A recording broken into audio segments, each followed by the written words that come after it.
y a beaucoup de gens qui arrivent à Hillsong et qui arrivent tout frais en mode je vais donner mon cœur, je suis Jésus et je vais servir Dieu et tout, et qui se rendent pas compte dans quoi ils rentrent.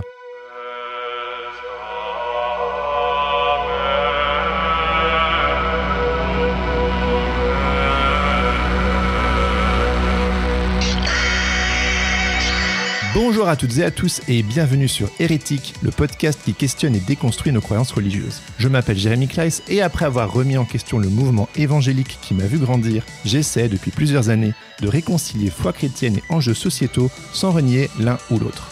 Ce projet a été pensé comme un espace bienveillant et critique pour explorer des sujets souvent complexes, voire polarisants en Église. Si vous êtes curieux en déconstruction ou que vous questionnez le système religieux dans lequel vous évoluez, ce podcast est pour vous. Mais attention, vous n'êtes peut-être pas loin de devenir un hérétique vous aussi. Et avant d'aller plus loin, j'aimerais remercier du fond du cœur les personnes qui ont choisi de me soutenir financièrement sur Tipeee. Vous n'imaginez pas à quel point cela me donne de la force pour développer ce projet. Il y a bien sûr le podcast, mais aussi l'envie de développer une communauté, des ressources, des rencontres et notamment des cercles de parole. Si ce projet vous interpelle ou que vous le trouvez d'utilité publique, je vous invite à rejoindre l'aventure en me soutenant sur Tipeee. Grâce à vos contributions, vous accéderez à une communauté privée pour échanger avec d'autres personnes en déconstruction, ainsi que de temps en temps à des épisodes inédits, sans oublier le club de lecture qui vient tout juste de commencer ce mois-ci. Mais surtout, vous contribuerez activement au bon développement de ce podcast 100% indé et garanti sans pub. Pour participer, visitez www.tipeee.com/hérétique-podcast. Vous retrouverez le lien en cliquant dans les notes de cet épisode. D'avance, un grand merci. Et pour ce nouvel épisode du podcast, je suis très heureux de vous présenter ma discussion avec Émile Barbu. Émile, c'est un ami, un de ceux avec qui je peux parler franchement et de manière décomplexée. D'ailleurs, si vous nagez comme moi dans les eaux troubles de la déconstruction religieuse, peut-être l'avez-vous déjà croisé. Car il est le cofondateur du compte Instagram et de la chaîne YouTube Mauvaise Foi, qu'il a lancé en septembre 2019 avec son compère Nathanaël Bancel. Mauvaise Foi, c'est un espace de liberté et d'expression où de nombreux sujets tabous sont abordés. Sexualité, politique, dérives sectaires, déconstruction, tout y passe dans la joie et la bonne humeur. Et bien qu'il m'était impossible de passer à côté du remous qu'ils provoquèrent dans les sphères évangéliques, je n'ai commencé à m'y intéresser plus sérieusement qu'en fin d'année 2022, notamment suite à la publication d'une vidéo toute particulière intitulée « Les mauvaises foi respirent toujours ». Dans celle-ci, Émile partageait de manière transparente et vulnérable les raisons qui l'ont poussé à lancer le projet. Il énumère ensuite les difficultés qu'ils rencontrèrent et les amenèrent à mettre Mauvaise Foi sur pause pendant plus d'1 an. Et enfin, pourquoi ils ont quand même décidé de revenir. C'est d'ailleurs le point de départ de notre conversation. Mais ce que vous ignorez peut-être, c'est que Mauvaise Foi est né d'un schisme. Car avant d'aborder publiquement les sujets qui fâchent, Émile a servi en tant que pasteur dans une célèbre église connue dans le monde entier. J'entends par là Hillsong Church, la fameuse méga-church fondée en Australie en 1992. Et si comme moi vous avez baigné dans la culture évangélique durant les années 90 et 2000, il est impossible que vous soyez passé à côté de ce phénomène. Avec ses cultes clinquants et sa musique pop, Hillsong compte aujourd'hui près de 100 églises implantées aux 4 coins du monde. Hillsong, c'est aussi une industrie musicale juteuse et une école basée à Sydney où des dizaines de milliers de jeunes viennent se former. Bref, Hillsong, c'est l'entrepreneuriat évangélique poussé à son paroxysme. Un empire religieux impressionnant et incandescent s'il n'avait été obscurci il y a quelques années par plusieurs scandales, notamment d'abus sexuels et de détournement de fonds, mettant à mal la réputation de la dite église. Ces scandales, nous n'en avons pas discuté avec Émile, notamment parce qu'il n'en avait pas conscience lors de son départ. Par contre, c'est bien à une plongée dans les coulisses de la méga-church Hillsong que cette conversation vous convie. Ou du moins, à l'expérience d'un homme qui s'est dévoué à la cause et qui à un moment donné a préféré quitter le navire en créant un espace de liberté que de continuer à servir un système problématique. Sur ce, je vous laisse écouter ma conversation avec Émile Barbu. Bonne écoute. Bon, Émile, ça va ? Jérémy, ça va avec toi ? Je suis content de passer ce petit moment avec toi. Et moi aussi. En réalité, on se parle assez régulièrement. Ouais, c'est vrai. Mais depuis pas si longtemps en fait, depuis quelques mois. Ça date de quand ? Je pense que ça date de quand j'ai posté une vidéo sur Mauvaise Foi. Exactement. Pour donner des nouvelles et je pense que tu m'as contacté, donc c'est quoi, c'est novembre ? Ouais, les mauvaises foi respirent toujours. C'est ça, voilà. Salut ! Oui, je sais, ça fait longtemps. Bon, peut-être même que vous voyez ma tête et vous vous dites « Tiens, il existe toujours lui ?» ou même « Tiens, c'est qui lui ?» Bref, ça va faire bientôt 1 an qu'on n'a rien publié de nouveau ou de vraiment nouveau sur Instagram ou sur YouTube. Et il y a quelques jours, on s'est dit que c'était peut-être temps quand même de vous donner quelques explications. Donc, il y a 3 ans maintenant, avec Nathanaël, on a cessé d'être pasteur pour nous lancer dans l'aventure mauvaise foi. Ça n'a pas plu à tout le monde, mais bon, ça, on s'en fichait un peu parce qu'au bout, il y avait vous. Et donc, on a lancé mauvaise foi parce qu'avec Nat, on s'est toujours senti un peu à côté de la plaque dans les églises. En fait, je t'avais déjà identifié par le passé, vu que le sujet de la déconstruction religieuse, c'est un sujet qui m'intéresse. Mais je me souviens que quand j'étais tombé sur votre contenu, je m'étais pas senti forcément concerné parce que je me considérais entre guillemets un petit peu en post-déconstruction. Ouais. J'étais plus forcément ça répondait pas à un besoin chez moi, même si je trouvais le contenu hyper intéressant, hyper riche. Et je pense même que je l'ai recommandé à d'autres personnes. Et puis, quand tu as publié cette vidéo, tu t'es livré de manière assez personnelle, assez intime. Et puis voilà, t'as repopé comme ça sur Instagram et sur YouTube. Et là, je me suis dit, il faut que je contacte Émile. Faut que je contacte ce mec. Et depuis, on papote assez régulièrement. Ben oui, je pense qu'on développe une relation en tout bien, tout honneur, mais... Bon, on va remonter un petit peu le fil du temps, mais juste avant, j'aimerais te poser cette très simple question. T'es-tu jamais senti comme un hérétique ? Si, en tout cas, on me l'a déjà fait sentir, en tout cas. Enfin, déjà, maintenant, oui, c'est sûr. J'ai bien aimé comment la question l'a calmé d'un coup, c'était genre... C'est ça. On est passé de oui... Émile, est-ce que t'es un hérétique ? Oh là, je pensais qu'on était amis. Oui, bien évidemment. Bon, déjà maintenant, évidemment, avec mauvaise foi, Vous êtes catalogué. C'est ça, je pense que c'est même notre fond de commerce. Vous êtes auto-catalogué, vous avez tiré une balle dans le pied. Exactement. Au contraire, quand on a créé Mauvaise Foi, c'était l'idée de dire, le slogan de Mauvaise Foi, c'est on est toujours la mauvaise foi de quelqu'un.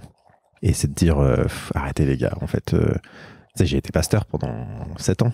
C'est amusant comme tu peux avoir des personnes qui sont extrêmement préoccupées par ce que croient les gens, est-ce qu'ils croient la bonne chose. Puis en fait, quand tu vas dans l'intimité, personne ne croit exactement ce qu'il faut croire et tu vois, et tout le monde est un petit peu hérétique sur les bords et tout, et on est envie de dire, tu sais, t'as envie de sortir le drapeau blanc, de dire, est-ce qu'on peut juste tous se mettre d'accord qu'en fait, les conneries qu'on dit, en fait, plus personne n'y croit et tout, et que, tu sais, puis à un moment donné, t'as envie de dire, les gars, t'es pété un coup, quoi, ça va, tu vois.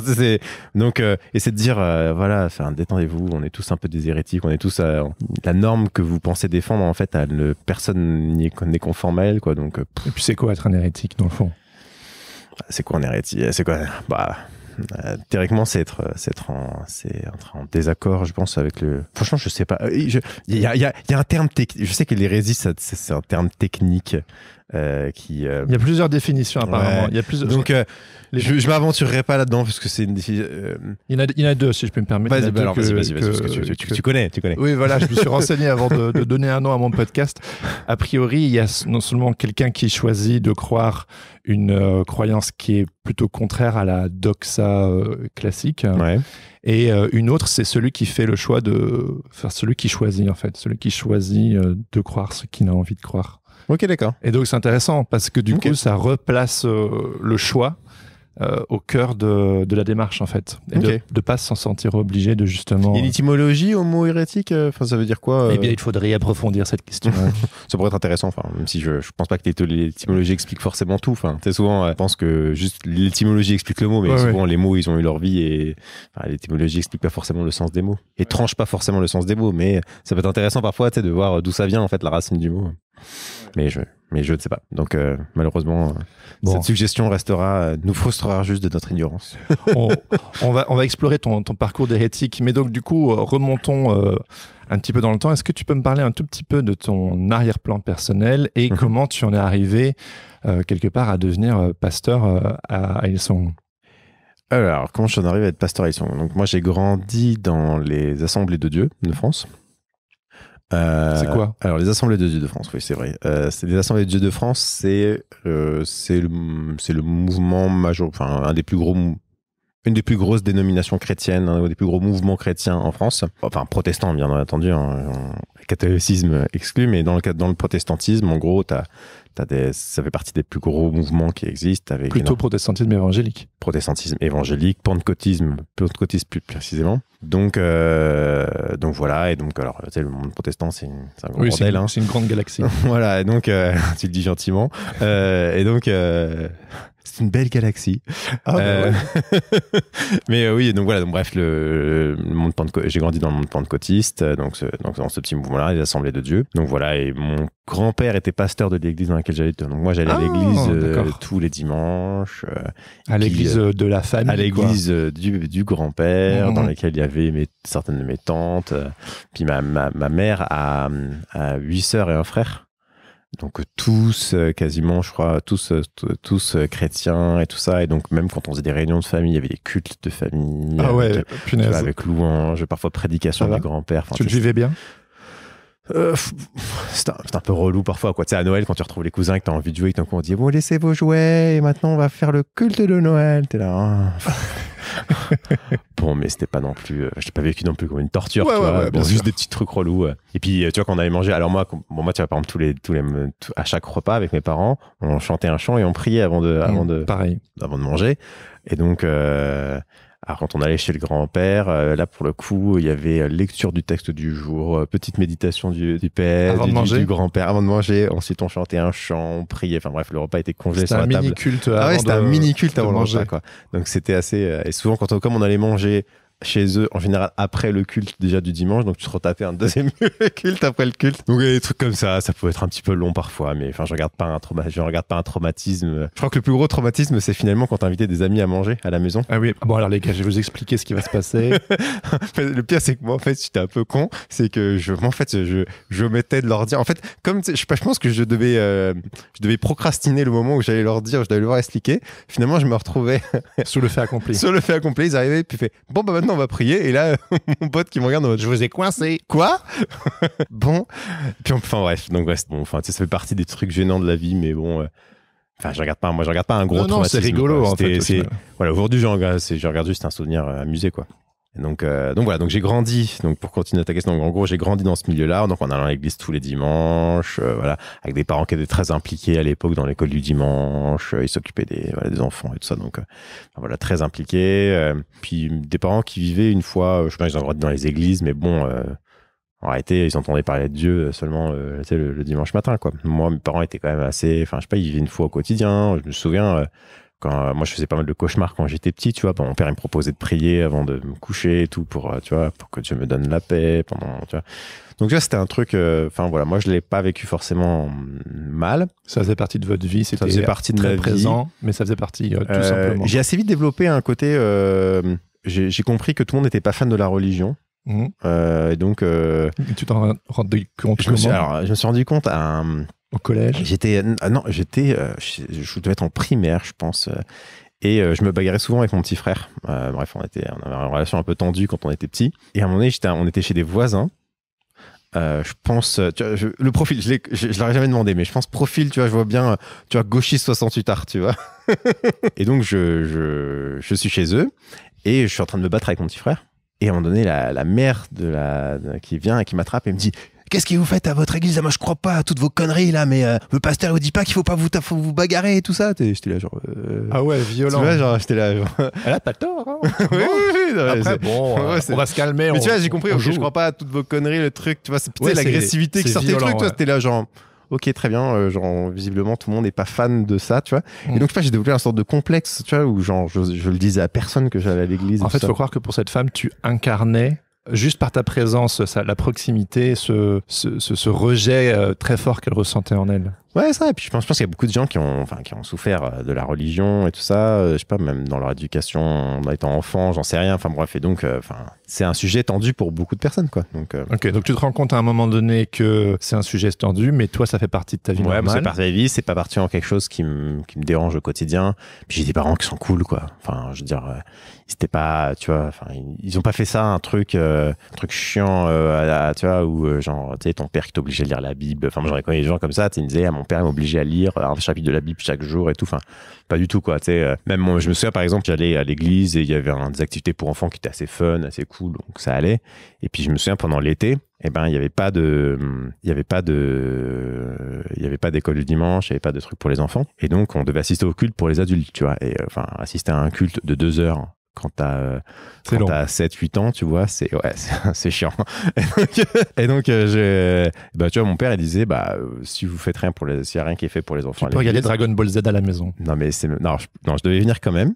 Parce que ils y allaient tous les deux, donc ils me laissaient pas tout seul à la maison. Mais par contre, il me disait, tu peux amener des BD, tu peux amener ta Game Boy et tout. Et donc je me souviens très bien être assis à côté de mes parents en culte, ils sont en train d'écouter tranquillement. Bien sûr, je devais pas mettre le son ou des trucs comme ça, mais j'étais sur ma Game Boy en train de jouer, tu vois. Donc tu vois, c'était pas genre truc où tu dois rester là pendant 2 heures à écouter un truc que tu comprends pas. Enfin, tu sais. Donc, d'une manière ou d'une autre, mes parents ont toujours, je sais pas, ça faisait partie des contraintes de la vie, tu vois, mais ils ont pas non fait un peu un truc qui était genre. C'était pas trop dogmatique à la maison. Ouais, c'était tranquille. Et puis même, c'était un truc, même, tu vois, je sais vraiment, moi, tu sais, quand mon père, il priait avec moi le soir avant de me coucher, j'étais dedans, tu vois, c'était un mode. Donc c'était vraiment quelque chose où, voilà, Dieu, c'est quelque chose qui est là au quotidien, et tu vois, et donc il t'aide. Donc moi, jusque-là, ça allait, quoi. Il n'y avait pas trop de problèmes. Je me rendais bien compte qu'à l'église, il y avait des gens qui étaient un peu cons, mais bon, un peu comme partout, quoi. Donc voilà. Donc tu grandis. Ouais, je grandis. Pour faire vite, en fait, à mes 14 ans, je vis ce qu'on appelle un peu une conversion radicale, tu vois. Conversion radicale. Ouais, conversion radicale. En gros, il y a un côté où... tu donnes ton cœur à Jésus. Voilà, exactement. C'est dans les termes consacrés.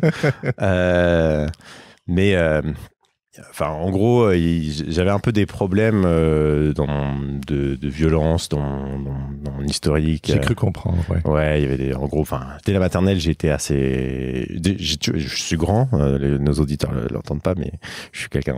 Et assez bâti aussi. Et assez bâti. Je ne l'aurais pas dit, mais puisque tu l'assistes. Non, mais voilà. Donc bref, j'ai toujours été grand et assez fort pour mon âge. Donc c'était pas juste quelque chose qui arrive à l'adolescence.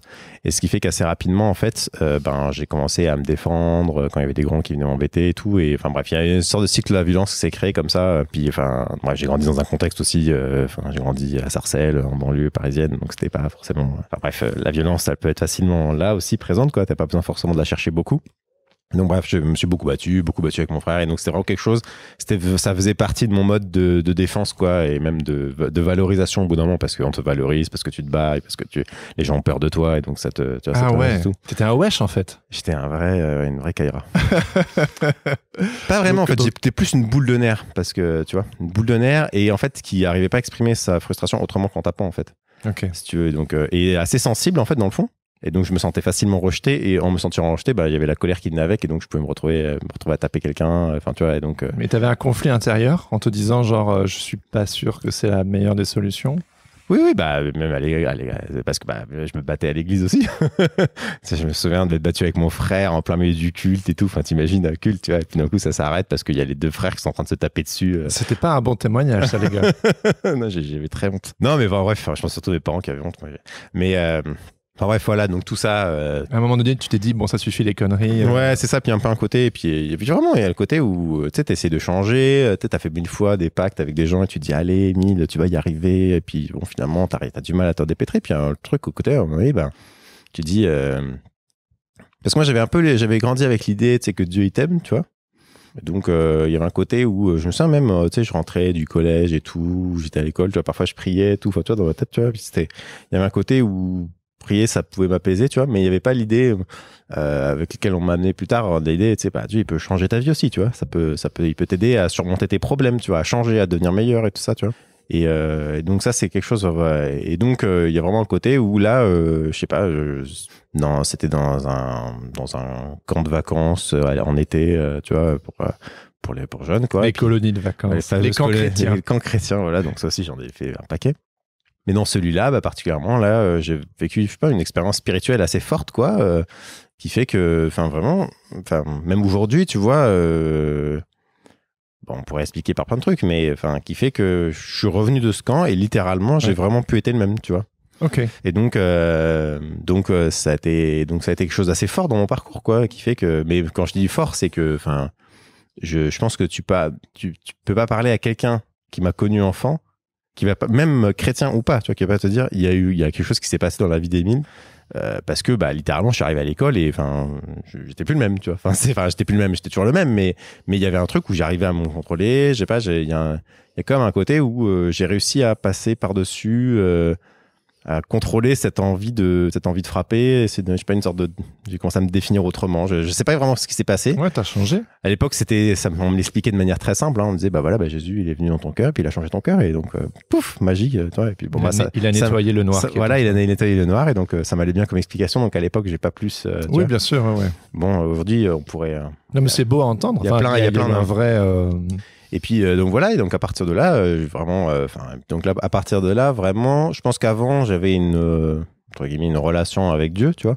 Là, je suis vraiment rentré dans une forme de discipula, quoi. Genre, faut me considérer, moi, maintenant, je suis chrétien et je suis le Christ, je suis Jésus, et donc, je veux vivre ma vie en accord avec lui et en accord avec ses, tu vois, et je veux le servir, quoi, tu vois, vraiment, concrètement. Une sorte de Kaira repenti. Exactement. Mais je pense pas que c'était vraiment, faut pas m'imaginer en mode wesh. Non. Je pense plutôt en mode, je pense que derrière il y a une grosse sensibilité, tu vois, qui fait que j'étais facilement blessé, mais je sais pas, moi imagine, c'est comme si toi je te touche, mais toi à la place c'est comme si je t'avais mis un coup de poing, tu vois. En fait, t'étais quelqu'un à fleur de peau. Ouais, c'est ça, fleur de peau. Tu dirais que tu es toujours aujourd'hui? Je pense que oui, même si aujourd'hui j'arrive à prendre un peu plus de recul, tout ça, mais je pense que ça s'est transformé aujourd'hui, c'est que j'ai une très grande empathie, je pense. J'arrive facilement à lire les gens et à lire ce qu'ils ressentent et à me dire. Donc ça c'est.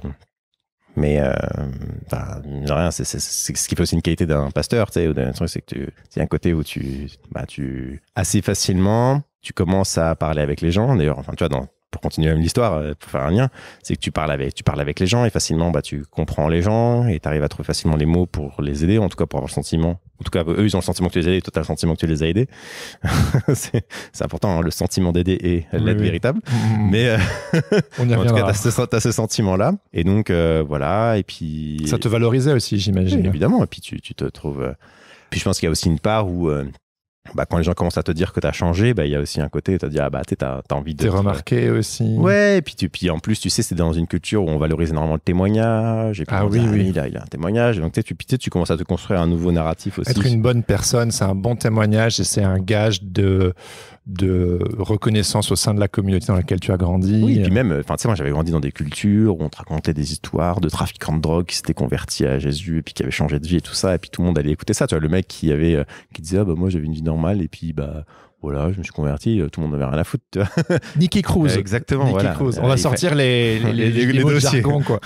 Mais tu sais, il fallait, c'est genre, t'étais un chrétien cool si t'avais fait, tu vois, si t'avais été un gangster, vraiment, tu vois. Donc, limite même, t'as tendance c'est pour ça que je suis prudent aussi, mais même si, je suis prudent aujourd'hui parce que, tu sais, je pense qu'il y a beaucoup de gens je pense qu'il y a tout te pousse à exagérer, tu vois, ces gens-là, ils disent, oui, avant j'étais dans la drogue, tout, bon, il a fumé un pet à un moment donné, tu vois, au lycée, tu vois, mais j'étais dans la drogue, tu vois, enfin bref. Oui, c'est pour amplifier. Tu vois, t'amplifies le truc parce que, c'est vraiment une manière, t'es valorisé, plus t'as un témoignage, une histoire fantastique, tu vois, plus t'es valorisé ça, et donc moi je me suis rendu compte que, voilà, j'ai pas échappé à ça non plus, donc j'ai essayé de regarder mon parcours pour dire, bon, est-ce que j'ai pas un peu exagéré certains points et tout. Bon, il n'empêche que, il y a quand même beaucoup de monde, et même des personnes, comme je t'ai dit, qui sont pas chrétiens, donc tu vois, je sais, récemment j'ai une nouvelle compagne et donc on allait dans mon quartier là où j'avais grandi, puis on croise des voisins et ils me disent quand t'étais petit, qu'est-ce que t'étais une terreur et tout, tu nous as rendu fous. Et maintenant, tu sais, le gars il te sort ça 15 ans plus tard et tout, je me souviens quand t'as tabassé un tel et tout, t'es là, bon, oui, j'ai changé depuis, tu sais, fermer les oreilles des enfants. Ouais, bref, donc voilà. Et puis je pense que, donc ça c'était vers mes 14 ans, je vis un peu cette conversion un peu radicale, et puis vers mes 16 ans, pour le coup, je m'inscris pour la première fois il y avait des cours pour disciples, tu vois, il y a un truc assez viril, je trouve, à l'idée de devenir un disciple, tu vois, c'est pour les bonhommes, tu vois. Genre, si tu as envie de te remettre un peu sur le droit chemin, dans ce que j'entends dans ton histoire, devenir un disciple, il y a ce truc, c'est un peu Fight Club, quoi, tu vois. Ah ouais, tu penses? Je sais pas, moi, il y avait vraiment le côté où juste, c'est un peu de l'intégrisme, tu te dis, maintenant, ma vie, toute ma vie, en entier, doit servir le Christ, quoi. Et donc, je sais pas si, peut-être, mais je l'ai jamais vu dans ce sens-là, peut-être, mais moi, c'est un peu comme ça que je le comprenais. T'as utilisé un mot fort, là. Intégrisme. Ouais, j'ai l'impression que c'est ça l'intégrisme. C'est l'idée que la foi doit prendre l'intégralité de ton être. Ouais, je suis pas sur la définition, mais je vois ce que tu veux dire. C'est comme ça que je comprendrais. Mais ouais. C'est vraiment le centre. C'est sûr que c'est un mot chargé, hein, mais ça occupe tout. Ça occupait tout. Ouais, c'est ça. C'est qu'à un moment donné, faut que tu te poses la question pour toutes les choses que tu fais, est-ce que c'est la volonté de Dieu, tu vois? Et tu sais, puis il y a la fameuse truc, c'est pas juste est-ce que Dieu permet, parce que ça, on s'en fout de ce que Dieu permet, c'est ce que Dieu veut. Oui, bien sûr, chercher la volonté de Dieu. Chercher la volonté de Dieu, tu vois, donc dans tous les aspects de ta vie. Et donc, tu cherches la volonté de Dieu et à un moment donné, à un moment donné, il y a ce désir de devenir pasteur à un moment donné. Ouais, alors justement, en fait, je pense que de plus en plus, au début, je suis servi un peu dans mon coin, tu vois, parce que bon, tu vois, j'allais à l'église le dimanche, mais bon. J'étais pas impliqué particulièrement dans ma paroisse et tout ça, parce qu'il y a vraiment l'idée, bon bah voilà, tu dois se faire la volonté de Dieu, mais et pour moi l'église c'était l'endroit où t'allais juste pour entendre parler de Dieu, mais basta, tu vois. Puis vient progressivement l'idée, j'ai commencé à m'inscrire dans des cours de disciples, tu sais, genre moi à partir de 16 ans, je m'inscrivais tous les samedis de 9h à, je crois, à 13h. Je suivais des cours et tout, donc je me souviens en plus, j'avais 16 ans à l'époque, j'étais entouré que de personnes qui avaient 30 ans et tout, tu sais, c'était, ah ouais. Je sais pas, j'étais très vite, très vite je me suis mis très, tu vois, t'étais sérieux, t'étais un mec ouais, sérieux. Ouais, ça, je fais ça sérieusement, mais ce qui fait que, j'en ai bouffé en fait, et puis après, et en fait, dans le cadre de de ces cours-là, comment ça se dit, en fait, c'est le plan de Dieu, c'est pas juste toi et Dieu, il y a aussi l'église, et tu vois, et qu'en fait, et que l'église, ça fait partie du projet de Dieu, et donc si je veux servir Dieu, faut que je serve l'église aussi, tu vois, et donc, donc tu vois, donc commence à m'impliquer dans l'église, et puis là, quand tu commences à t'impliquer dans l'église, tu commences à t'impliquer avec le projet, tu te dis, mais qu'est-ce qu'on pourrait faire ensemble, et tu commences à rêver, tu commences à dire, on pourrait, l'église, ça pourrait être plus que ce que je vois maintenant, puis tu commences à t'intéresser à toutes sortes de modèles d'église, et d'un coup, moi, je me dis, tu vois, je me souviens, moi, l'expérience que je fais, c'est à un moment, je me souviens, j'étais dans le bus, et vraiment, tu vois, je me souviens, j'étais assis dans le bus et je prie et je me dis, tu vois, je priais, puis je me dis, puis le bus il avance, tu vois, puis je vois toutes sortes de choses et je me dis, je vois tu vois, je sais pas, moi, je me souviens, je crois que j'avais vu des tags et tout. Alors à l'époque, c'était très mal pour moi les tags, et donc, je me dis, mais genre, ce serait bien qu'il y ait des gens qui puissent, tu vois, qu'on puisse, tu sais, l'église, enfin, ce serait bien faire des tags chrétiens. Qu'il y ait des chrétiens. Non, c'est vrai, des chrétiens qui soient là pour nettoyer la ville et tout ça et tout. Ah oui. Puis tu sais, puis j'étais à 16 ans, puis tu penses à ton avenir aussi, et tu te dis, qu'est-ce que je vais faire de ma vie, quoi. Et tu dis, qu'est-ce que je pourrais faire qui ferait du bien, tu vois, je pourrais être, si j'étais homme politique, je pourrais faire ci, et puis si je pouvais faire ci, je pourrais faire ça. Puis d'un coup, tu te dis, mais il y a 50 000 choses que je pourrais faire de ma vie qui seraient bonnes. Qu'est-ce que je pourrais bien faire, tu vois? Et de me dire, mais en fait, c'est ça l'église. En fait, l'église, en fait, on peut pas tout faire, mais l'église, c'est l'endroit où se rassemblent plein de gens qui cherchent à servir Dieu là où ils sont dans leur vie, tu vois. Et c'est là, je me suis dit, en fait, dans ce cas-là, j'ai envie de travailler je vais être pasteur, parce que je veux construire cette église-là qui fait que des gens, tu vois, vivent pas juste leur vie pour travailler. T'as tout de suite voulu la position d'autorité, quoi. Ça. Ouais, ou alors la position de, tu sais, je pense que je suis un petit peu un optimisateur, tu vois, je me dis, plutôt que c'est de faire un truc, autant faire le truc en amont, tu vois, tu sais, qui fait qu'il y ait plein d'autres personnes qui font la même chose, enfin, tu vois, c'est un peu... Chef d'entreprise. Ouais, je suis peut-être pyramidal. Il y a peut-être un côté entrepreneur. T'as raison. Mais tu rigoles, mais moi je trouve que le côté entrepreneur se retrouve pas mal, notamment dans le modèle d'Hillsong. Donc je trouve qu'au final, c'est pas complètement fou que. Mais même dans tout le monde évangélique. Ouais, alors j'ai pas osé le dire, mais je trouve, pour moi, et tu me diras ce que t'en penses. Et du coup, on arrive un petit peu sur le dossier Hillsong, mais en étudiant un peu le sujet, j'ai jamais été. Je suis allé une paire de fois dans une église d'Hillsong, mais je pense que j'y suis allé 2 fois dans ma vie. Ouais. Mais bon, évidemment, comme beaucoup, je connais Hillsong, tu connais la musique. Et la musique, et puis le fonctionnement et tout. Et je trouve que Hillsong, ça reste mon impression, mais j'ai presque l'impression que c'est une caricature de l'aspiration entrepreneuriale évangélique, tu vois. Alors pas de tous les évangéliques, mais quand même, genre ils incarnent un peu quelque part ce à quoi on aspire, ce que. Mais même dans le narratif, c'est le narratif typique de l'entrepreneur, tu vois, genre Google, si on a commencé dans un garage, voilà, c'est le self-made man, quoi. On est devenu énorme. Le narratif des grosses églises, des méga church, c'était on a commencé, on était 5, et puis Dieu a servi, on a grossi. And now we're 10,000. Maintenant, on est des dizaines de milliers. Tu vois, en fait, le narratif finalement, il est exactement le même, si tu veux, avec. Mais toi, du coup, comment t'arrives à. Justement, moi, je suis assez inspiré par le modèle méga church. Parce que c'était cool, parce que c'était cool, puis tu inspirant. regardes ça, toi t'es dans une église, et moi encore ça allait, moi j'étais dans une église, il y avait quoi, 500 personnes occultes déjà, Il y avait pas mal. des guitares électriques. Il y avait déjà des trucs et tout ça, mais tu regardes les méga churches à l'américaine, ça te fait rêver, tu te dis c'est cool quoi, et forcément c'est pensé pour que tu regardes ça et que tu te dises mais c'est cool. Tu vois. Oui, et je relate complètement à toi, parce que quand j'étais plus jeune, moi, je crois que j'étais dans une désespérante quête de cool. J'avais envie de rendre, excusez-moi, il faudra vous y faire, je fais beaucoup d'anglicisme, mais j'avais envie de rendre ma foi et mon église relevant, tu vois. Ouais, c'est ça. Il y avait vraiment les ricains, ils incarnaient ça, quoi. Et eux, ils y vont à fond. Donc, c'est ça. Et puis, enfin, ils sont aussi australiens, mais bon, on se comprend. Oui, mais formés à l'école américaine. Voilà, c'est ça. Donc tu regardes ça. Alors moi c'était pas trop Hillsong, un peu, mais c'était à l'époque c'était au Canada, l'église Nouvelle Vie. Ok. Donc une grosse église, pareil à l'époque c'était 3000 je crois. C'est déjà pas mal. Puis surtout avec une grosse salle. C'est déjà pas mal quand on est en mode quantité. Oui, ce qui est aussi assez représentatif d'un certain fonctionnement. Ouais, c'est ça. Et donc grandir, assez inspiré, genre les trucs. Et puis comme souvent pour ces grosses méga churches, ils ont des écoles qui sont affiliées, qu'en gros ils forment les gens à la méthode, tu vois, de leur, tu vois. Enfin c'est un peu. Et puis c'est le truc un peu, c'est que c'est aussi une manière pour avoir une école qui est associée à l'église, c'est aussi une manière d'attirer les talents.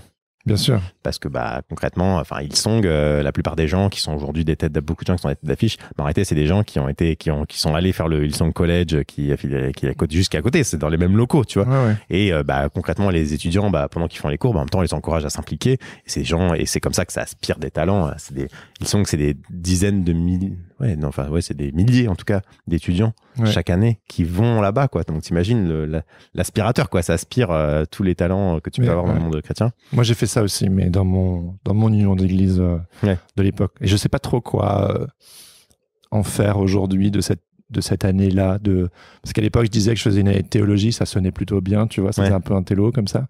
Et puis maintenant, avec le recul et la relecture, je suis un peu genre, en fait, c'était une année pour former des personnes à, grosso modo, épouser le système de la famille d'église à laquelle j'appartenais et pour, quelque part, servir la grande vision. Moi, j'étais dans des églises apostoliques. Et du coup, aujourd'hui, c'était pas vraiment, dans ma compréhension aujourd'hui, c'était une école de formation, mais c'était pas une école de théologie pour t'ouvrir à la pluralité des compréhensions, tu vois. Je suis un peu, je sais pas si t'as ça, j'ai une sorte d'ambivalence de cette année de formation.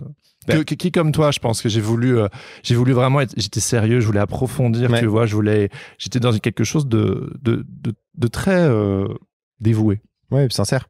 Sincère, ça veut pas dire parfait, mais ça veut dire que, concrètement, moi, j'étais vraiment. Je pense qu'il y a plein de gens qui se sont engagés dans le ministère pour des raisons différentes. Il y a des gens qui manifestement se sont engagés parce que vraiment c'était leur manière de se valoriser et tout ça. Et que c'était ça la raison centrale, tu vois. Je dis pas que moi j'ai trouvé aucune valorisation, je vais pas te raconter des conneries. mais je pense qu'il y avait aussi un côté vraiment, tu vois, genre je veux servir Dieu, quoi. Tu vois, et vraiment. Bref. Et pour répondre à ta question, parce que je suis parti au Canada faire donc 3 ans de théologie. Pour répondre à ta question, 3 ans quand même. Moi j'ai fait 3 ans, j'ai une licence. Ouais. Et donc, non, mais ça déconne pas. Et donc, pour répondre à ta question, ce que tu disais, comment moi je le vis, je peux pas répondre pour toi, mais je pense que c'est pas blanc ou noir, c'est un gradient, quoi. Je pense que j'ai vu des écoles qui sont vraiment des écoles d'embrigadement, quoi. C'est-à-dire que c'est des écoles qui tuent la pensée, quoi. L'idée, c'est l'école où on va te répéter la même chose pendant 3 ans, tu vois, et puis c'est oui, mais non, mais ta gueule, voilà, tiens, mange, discute pas, tu vois. Et les gars, ils ressortent et c'est des copies conformes les uns des autres, tu vois, et c'est terrifiant, quoi. Vraiment. Et puis il y a d'autres. Moi, l'école que j'ai faite, c'était tu vois, c'était quand même lié avec le monde académique et tout, au Québec et tout. Donc, tu sais, ils faisaient des cours en partenariat avec l'université publique et tout ça. Ça m'a quand même donné à voir, en tout cas, une diversité. Ça m'a quand même donné à voir une diversité théologique plus grande que. Tu vois, je le pense comme ça. Ça m'a donné à voir une diversité théologique plus grande que celle qui m'était donnée à voir dans mon église quand j'étais là. Voilà, pareil. Donc, ça a ouvert mes écoutilles. Donc, est-ce que ça les a ouverts autant que ça aurait pu le faire dans d'autres oui, tu vois. Ça, j'en sais rien. Mais en tout cas, ça les a ouverts, tu vois. Moi, ça m'a donné le goût de la lecture, par exemple, des livres, de comparer. Oui, puis même théologiquement, quoi. Enfin, moi, c'est un endroit où aussi où on m'a amené à justifier mes croyances, tu vois. On m'a amené quand même à faire des travaux où à un moment donné, il fallait que tu travailles sur ce que tu réfléchis. Ok, tu crois ça, mais pourquoi tu crois ça et tout ça, tu vois. Alors bon, même si derrière ils avaient quand même l'idée en tête, tu sais, là, que tu crois quand même certaines choses qui sont conformes aux Écritures, entre guillemets. Une certaine compréhension. Voilà, une certaine compréhension des Écritures. Oui, mais voilà, tu vois ce que je veux dire. Mais dans leur tête, c'est les Écritures disent ça, il faut que ça. Mais il y avait quand même l'idée, oui, mais c'est bien beau, mais il faut quand même que tu sois capable de le justifier. Et donc, tu vois, et donc un peu un travail de confronter un petit peu ta lecture, réfléchir sur le texte et tout ça. J'ai pas beaucoup de cours de théologie où on t'apprend, tu sais, Dieu, point A, point B, point C, tu vois. Beaucoup plus de cours sur la Bible où on m'apprend à lire la Bible, on m'apprend le contexte, on comprend. Donc qui te poussaient quand même beaucoup vers l'autonomie. Ouais, ça c'est chouette. Donc, il y a beaucoup de gens, en fait, finalement, je remarque, ils ressortent de leur école biblique et en réalité, ils connaissent bien la théologie, mais ils connaissent pas bien la Bible. C'est-à-dire qu'ils sont capables de sortir les bons versets au bon endroit, mais en fait, le contexte des livres, ce qui s'est passé dedans, tu vois, ils connaissent pas bien la Bible en elle-même. Moi, mine de rien, la Bible, j'ai dû me la lire dans ma faculté, j'ai dû la lire au moins 3-4 fois. Entièrement. Parce que ça faisait partie des trucs et on t'amenait des critiques, il y avait des éléments aujourd'hui quand même, qui étaient quand même, tu vois, qui étaient quand même assez proches de ce qui peut, du monde académique, tu vois, pas que, il y a quelques trucs qu'on m'a appris, bon, aujourd'hui, je me rends compte que c'est à côté de la plaque, mais il y a quand même beaucoup de choses sur lesquelles, qu'on m'a pas pris que pour un con, tu vois. Donc moi,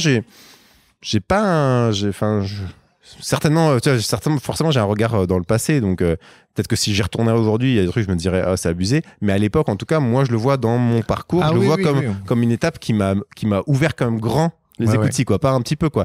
Je dirais même que je pense que avec mon approche très disciple de Jésus, tu vois, j'aurais pu virer vraiment fondamentaliste, relou, chiant et tu vois un peu. Tu vois, genre obtus, quoi. Et vraiment, je crois que cette école, elle m'a empêché de devenir ça, quoi. Je pense qu'aujourd'hui, si je suis mauvaise foi, c'est en grande partie grâce à cette école. Mais en fait, tu as tout à fait raison. Et moi, je pense que c'est pareil.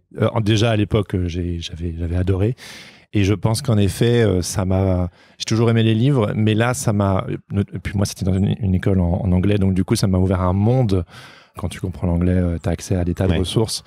Et je crois que c'est quelque part là que mon début de cheminement où mon univers s'est élargi. Donc ça c'était cool, ouais. Et donc toi du coup ça fait 3 ans. Donc tu as quand même une sacrée assise, j'imagine que ça t'a aidé pour décrocher ce job de pasteur à Hillsong. Enfin, je sais que j'ai un chouï trop vite là, mais Alors, mon frère ce qu'il faut savoir, c'est que j'ai connu Hillsong avant de partir à Truc, et j'étais déjà quand même pas mal inspiré par le modèle aussi, quand même, parce que ce qui m'inspirait avec Hillsong et ce que je trouvais fort, en fait, c'est leur capacité à créer une communauté, en fait. C'est-à-dire que, Hillsong, en fait, tout le monde connaît Hillsong pour la musique, mais en vrai, il y a plein d'églises qui font de la musique aussi, mais ce qui fait que Hillsong est super fort en tant qu'église, pas juste qu'ils vendent des CD. Parce que Hillsong, ils vendent des CD, ils ont vendu plein de musique. Des quoi, des CD?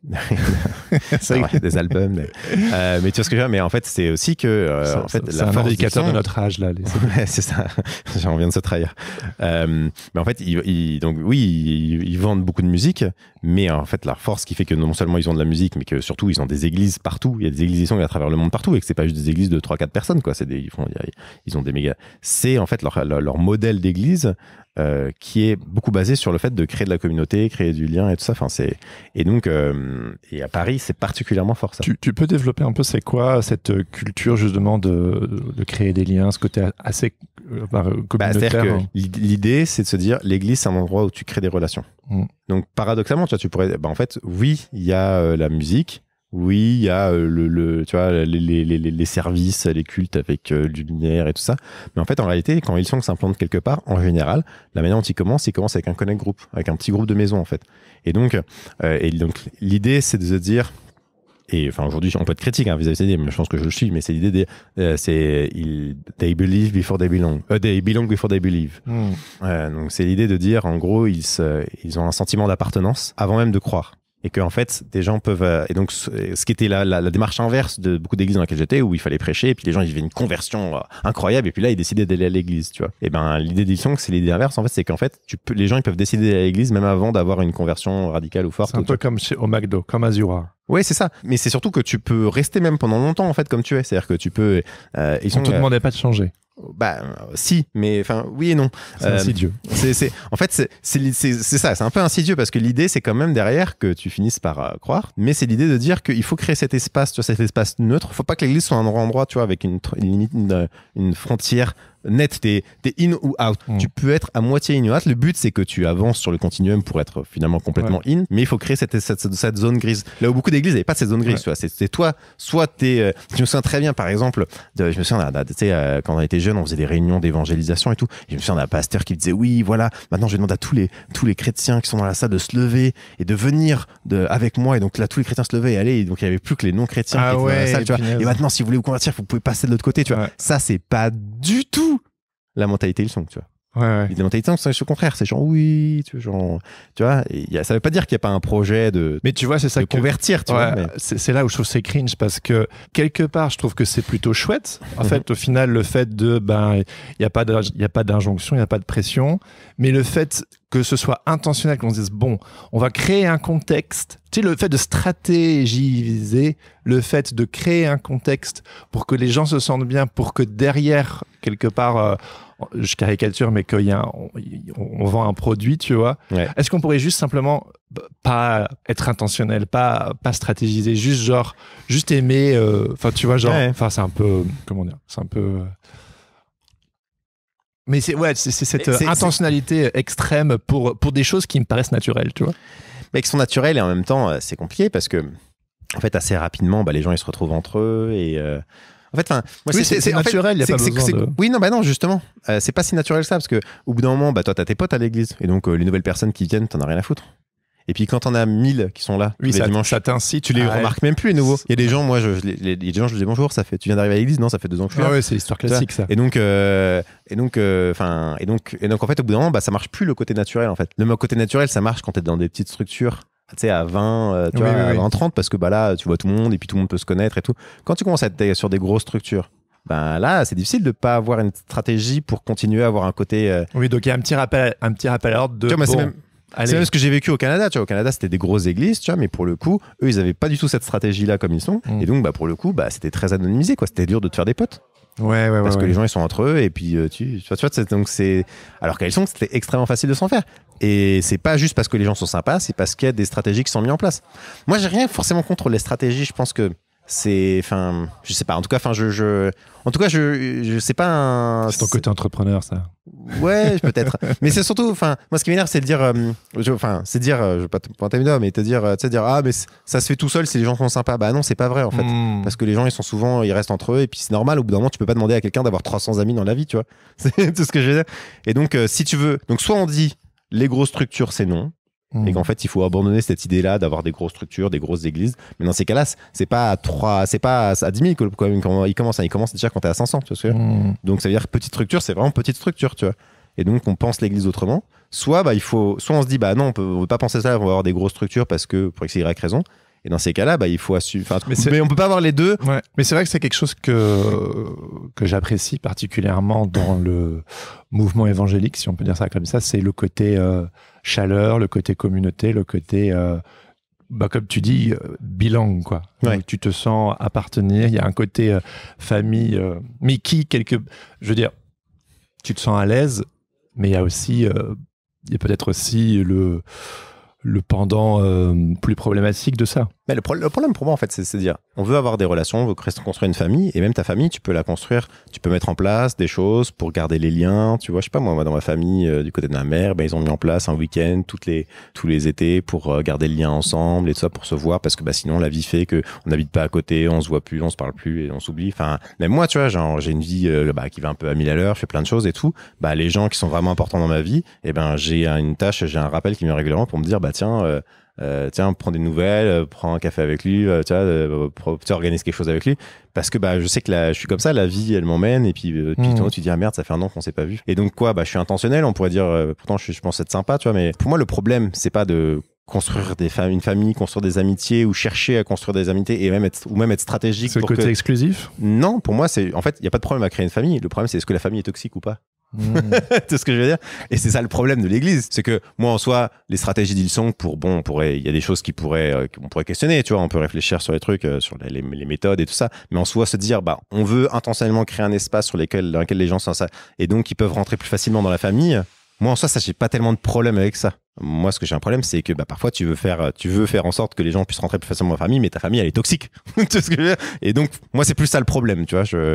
Et donc, les gens ont bien saisi, donc tu es devenu pasteur. Et comment tu l'as vécu et à quel moment, peut-être, pour toi, justement, tu te retrouves des relations, c'est quand même une église entreprenante qui te valorise, etc. À quel moment... Déjà, donc, comment tu l'as vécu et à quel moment tu t'es rendu compte que tu parles de toxicité? À quel moment ça a été un peu compliqué pour toi? Déjà, avant ça, même à ma faculté en théologie, on discute de certains problèmes qu'il peut y avoir dans l'église. Tu vois, par exemple, moi, j'ai quand même eu des cours en psychologie dans ma faculté. Et on te parle de manière dont on gère certains problèmes liés par exemple à la maladie mentale ou ce genre de choses, tu vois, à la dépression. Tu vois, en gros, on commence à te parler de ça et on te parle et on te forme et on te dit, faut faire gaffe parce qu'à l'église, parfois, on a souvent des mauvaises manières de traiter ces questions-là. Et donc, tu vois, en fait, déjà, on t'explique. À moi, déjà, à la faculté en théologie, on m'a expliqué que l'église pouvait être toxique sur certains aspects et qu'il fallait faire attention. Donc déjà, là, tu prends conscience, ok, l'église, ça peut être un espace toxique. Bon, alors, il y a certains trucs, tu vois, on m'expliquait pas comment accueillir, concrètement, et même à cette faculté en théologie, on m'expliquait que les homosexuels, il fallait les guérir et tout ça, par exemple, tu vois, donc bon, tu vois, c'était pas la panacée, tu vois, mais quand même, déjà, tu vois, on me sensibilise à dire, faut faire gaffe, quoi. L'église, c'est pas juste le monde des bisounours, ça peut être un lieu, tu vois, ça peut être aussi un lieu dangereux si, il y a des personnes inconscientes qui sont aux manettes et qui sont pas formés à certaines choses ou éduqués à certaines choses. Donc voilà, et puis toi tu continues, puis moi je sors de la faculté en théologie, puis on te dit à la faculté en théologie, ouais, vous avez été étudiant là, mais en fait vous serez étudiant toute votre vie, il faut continuer à vous former, à apprendre, tu vois, vous asseyez-vous pas sur vos lauriers, tout ça. Donc moi il y a un côté, je continue, tu vois, à vouloir apprendre, étudier de nouveaux trucs et tout ça. Voilà, et donc forcément, tu commences à t'intéresser aux questions. Moi, en gros, les questions de justice sociale, on les a déjà beaucoup travaillé quand j'étais en faculté de théologie. J'ai fait des travaux sur l'Église face à la question du SIDA, ce genre de choses. Tu vois, donc c'était quand même. Et donc. Ça a toujours été fort chez toi. Hein. Oui, puis même à la faculté, en soi, on nous stimulait beaucoup sur cette question-là. Puis bon, j'ai des parents de gauche et tout, donc forcément, c'est des gens qui les chats ne font pas des chiens. Voilà, c'est ça. Mon père était délégué syndical et tout. Donc ça aussi c'était assez atypique parce que moi j'ai quand même grandi avec des parents de gauche dans une culture qui était quand même majoritairement de droite, quoi. Donc, plus individualiste, on va dire. Donc je m'informe et donc tu sais, tu commences à t'intéresser donc aux questions politiques, aux questions économiques, aux questions donc forcément en touchant aux questions politiques, tu touches aux questions philosophiques et à la sociologie, et tu commences à t'intéresser, puis finalement tu finis par toucher toutes les questions qui tournent autour du féminisme, les droits des personnes, les droits LGBT, quoi. Puis il y a la question LGBT en elle-même, quoi, et tu te rends compte que les choses sont pas si simples que ce qu'on t'a expliqué. Donc bref. Donc voilà, donc progressivement tu commences à te rendre compte qu'il y a certains discours qui existent au sein de nos églises qui sont toxiques, quoi. Finalement pas tellement pour moi, même si finalement tu commences aussi à réfléchir sur les questions sexuelles et tout ça, et tu te rends compte aussi de comment tu as été éduqué, mais je me rends compte que pour moi il y a quelques trucs qui sont problématiques, et même si ça va parce que finalement mes parents n'ont pas tellement fait une obsession, il y a des trucs que je pourrais critiquer, mais je me rends compte que pour beaucoup de personnes, l'église peut être vraiment un endroit toxique. Donc tu veux dire que quand toi tu étais à Hillsong, notamment en position d'autorité, tu n'étais pas forcément directement visé par les problématiques, mais que tu as commencé à les observer et que tu t'es dit moi je suis une personne, on va dire, privilégiée, mais je me rends compte que c'est pas le même traitement envers les autres, et là tu t'es dit peut-être que le système auquel j'adhère ne me convient pas entièrement. Ouais, je suis blanc, je suis un homme, je suis bien hétéro, je pense, tu vois. Mais je suis très, tu vois, j'ai jamais eu de gros soucis sur les questions de genre ou, tu vois. Donc, finalement, j'étais relativement conforme et je souffrais pas trop là-dedans, tu vois. Après, tu découvres plein de choses aussi. Hein. Tu découvres aussi, le monde Hillsong derrière le rideau. Par exemple, je sais pas si c'est le problème dans tous les méga church, mais c'est souvent le problème dans beaucoup d'églises, mais particulièrement, ça peut être particulièrement fort, en tout cas c'était particulièrement fort à Hillsong, c'est aussi tout ce qui est les dérives sectaires, l'embrigadement des personnes, et pas forcément sur des questions purement des gens qui se retrouvent à donner dans le bénévolat énormément de temps, voire plus de temps, voire même qui se sentent obligés de donner. Toutes les questions aussi financières, tu vois, où tu te retrouves face à des discours parce que une église comme Hillsong, il faut la payer. Et donc, et concrètement, tu vends des produits ou tu vends des produits et ils sont vendés des produits mais fonctionner principalement sur les dons, et donc il faut que les gens donnent.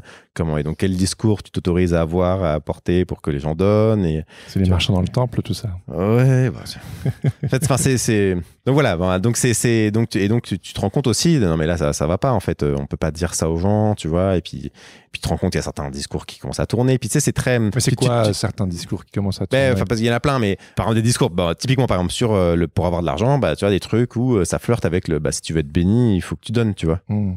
Sous-entendu que si tu donnes pas, tu vas pas être béni, voire même, tu vois.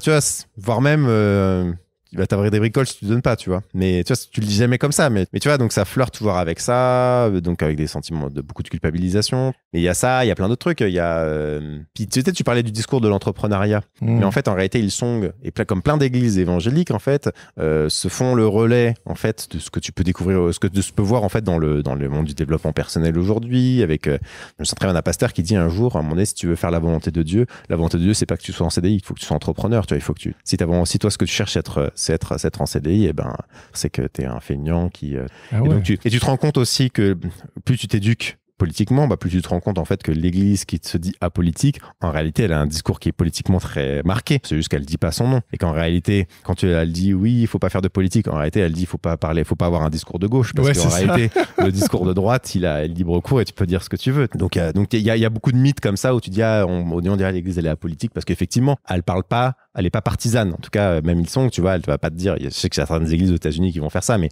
à Hillsong, ils vont pas te dire il faut voter pour un tel ou un tel.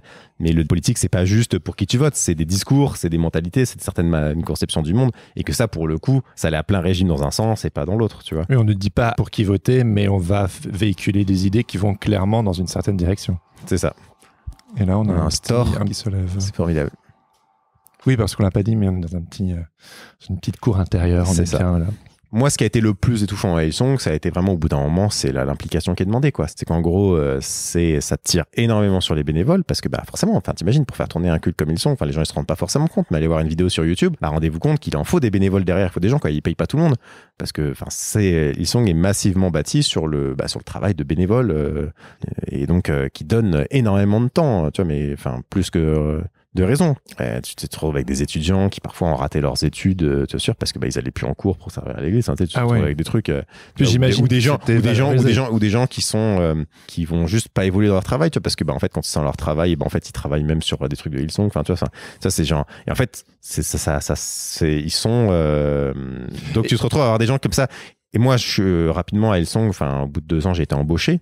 Et en tant qu'embauché, on dit t'as de la chance et tout, et tu vois, et donc tu dois montrer un exemple pour toutes les personnes qui sont bénévoles, quoi. En gros, si t'es embauché, ça veut dire que t'étais le meilleur des bénévoles, et tu dois le rester, tu vois. J'imagine qu'il y a aussi le fait que l'Église, quelque part, elle sert Dieu, et qui est un peu l'être suprême, tu peux pas tester. Donc quelque part, si tu donnes tout pour l'Église qui sert Dieu, l'être suprême, tu peux pas tester, du coup, c'est la priorité, quoi. T'es super valorisé. Ouais. Et donc, si tu donnes beaucoup et que tu négliges peut-être ce qu'il y a à côté, quelque part, j'imagine qu'on peut se convaincre qu'on fait la bonne chose, mais qu'au final, la tension entre peut-être sa vie de famille, ses enfants, son travail à côté, la tension commence à être compliquée, surtout quand c'est du bénévolat et que c'est non rémunéré. C'est ça. On te disait, mais même quand t'es rémunéré, parce qu'on te dit, oui, mais là, les gens, quand t'étais bénévole et que t'as été embauché, tu faisais 20 heures de plus que ton travail, pourquoi tu arrêterais maintenant ?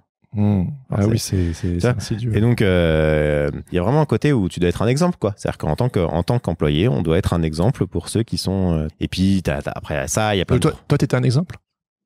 Bah oui, il fallait que je donne un exemple. Alors bon, ouais, j'essayais de pas trop mettre la pression aux gens qui étaient en dessous de moi, quoi. Mais moi, pour le coup, bah, je pouvais donner beaucoup de temps aussi à l'église, quoi. Donc voilà. Puis après, il y a plein de trucs. Après, tu commences, par exemple, je sais pas moi, tu commences à te sensibiliser aussi à la question des abus de pouvoir, à la question de l'équilibre des pouvoirs, et tu te poses la question de gouvernance, de démocratie, de tout ça. Et donc, tout ça, c'était dans ton coin? Ouais, bien sûr. Pas tout à fait dans mon coin parce que j'ai la chance d'avoir une famille tu vois, avec qui je peux parler de toutes ces questions-là.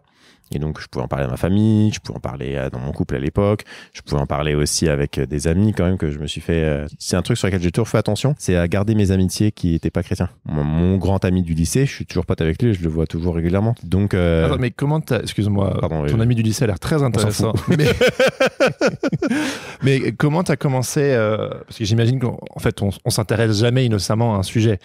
Comment tu as commencé à être sensibilisé à ces histoires de pouvoir, de partage, d'abus et compagnie? Mais parce qu'en fait, tu sais, c'est des sujets qui se touchent. C'est-à-dire que tu commences à t'intéresser, en gros, à un moment donné, à l'église, on m'a confié la responsabilité de toute la partie caritative de l'église. Et donc, et puis tu sais, on portait des grands discours très forts, Make Poverty History, faire de la pauvreté une histoire ancienne. C'était là, oui, en tant qu'église, on va abolir la pauvreté. We can change the world. Exactement. Puis donc, t'es chaud bouillant. Et donc, tu dis, peut-être tu vas sur Google, comment mettre fin à la pauvreté? ChatGPT, comment est-ce qu'on fait pour mettre?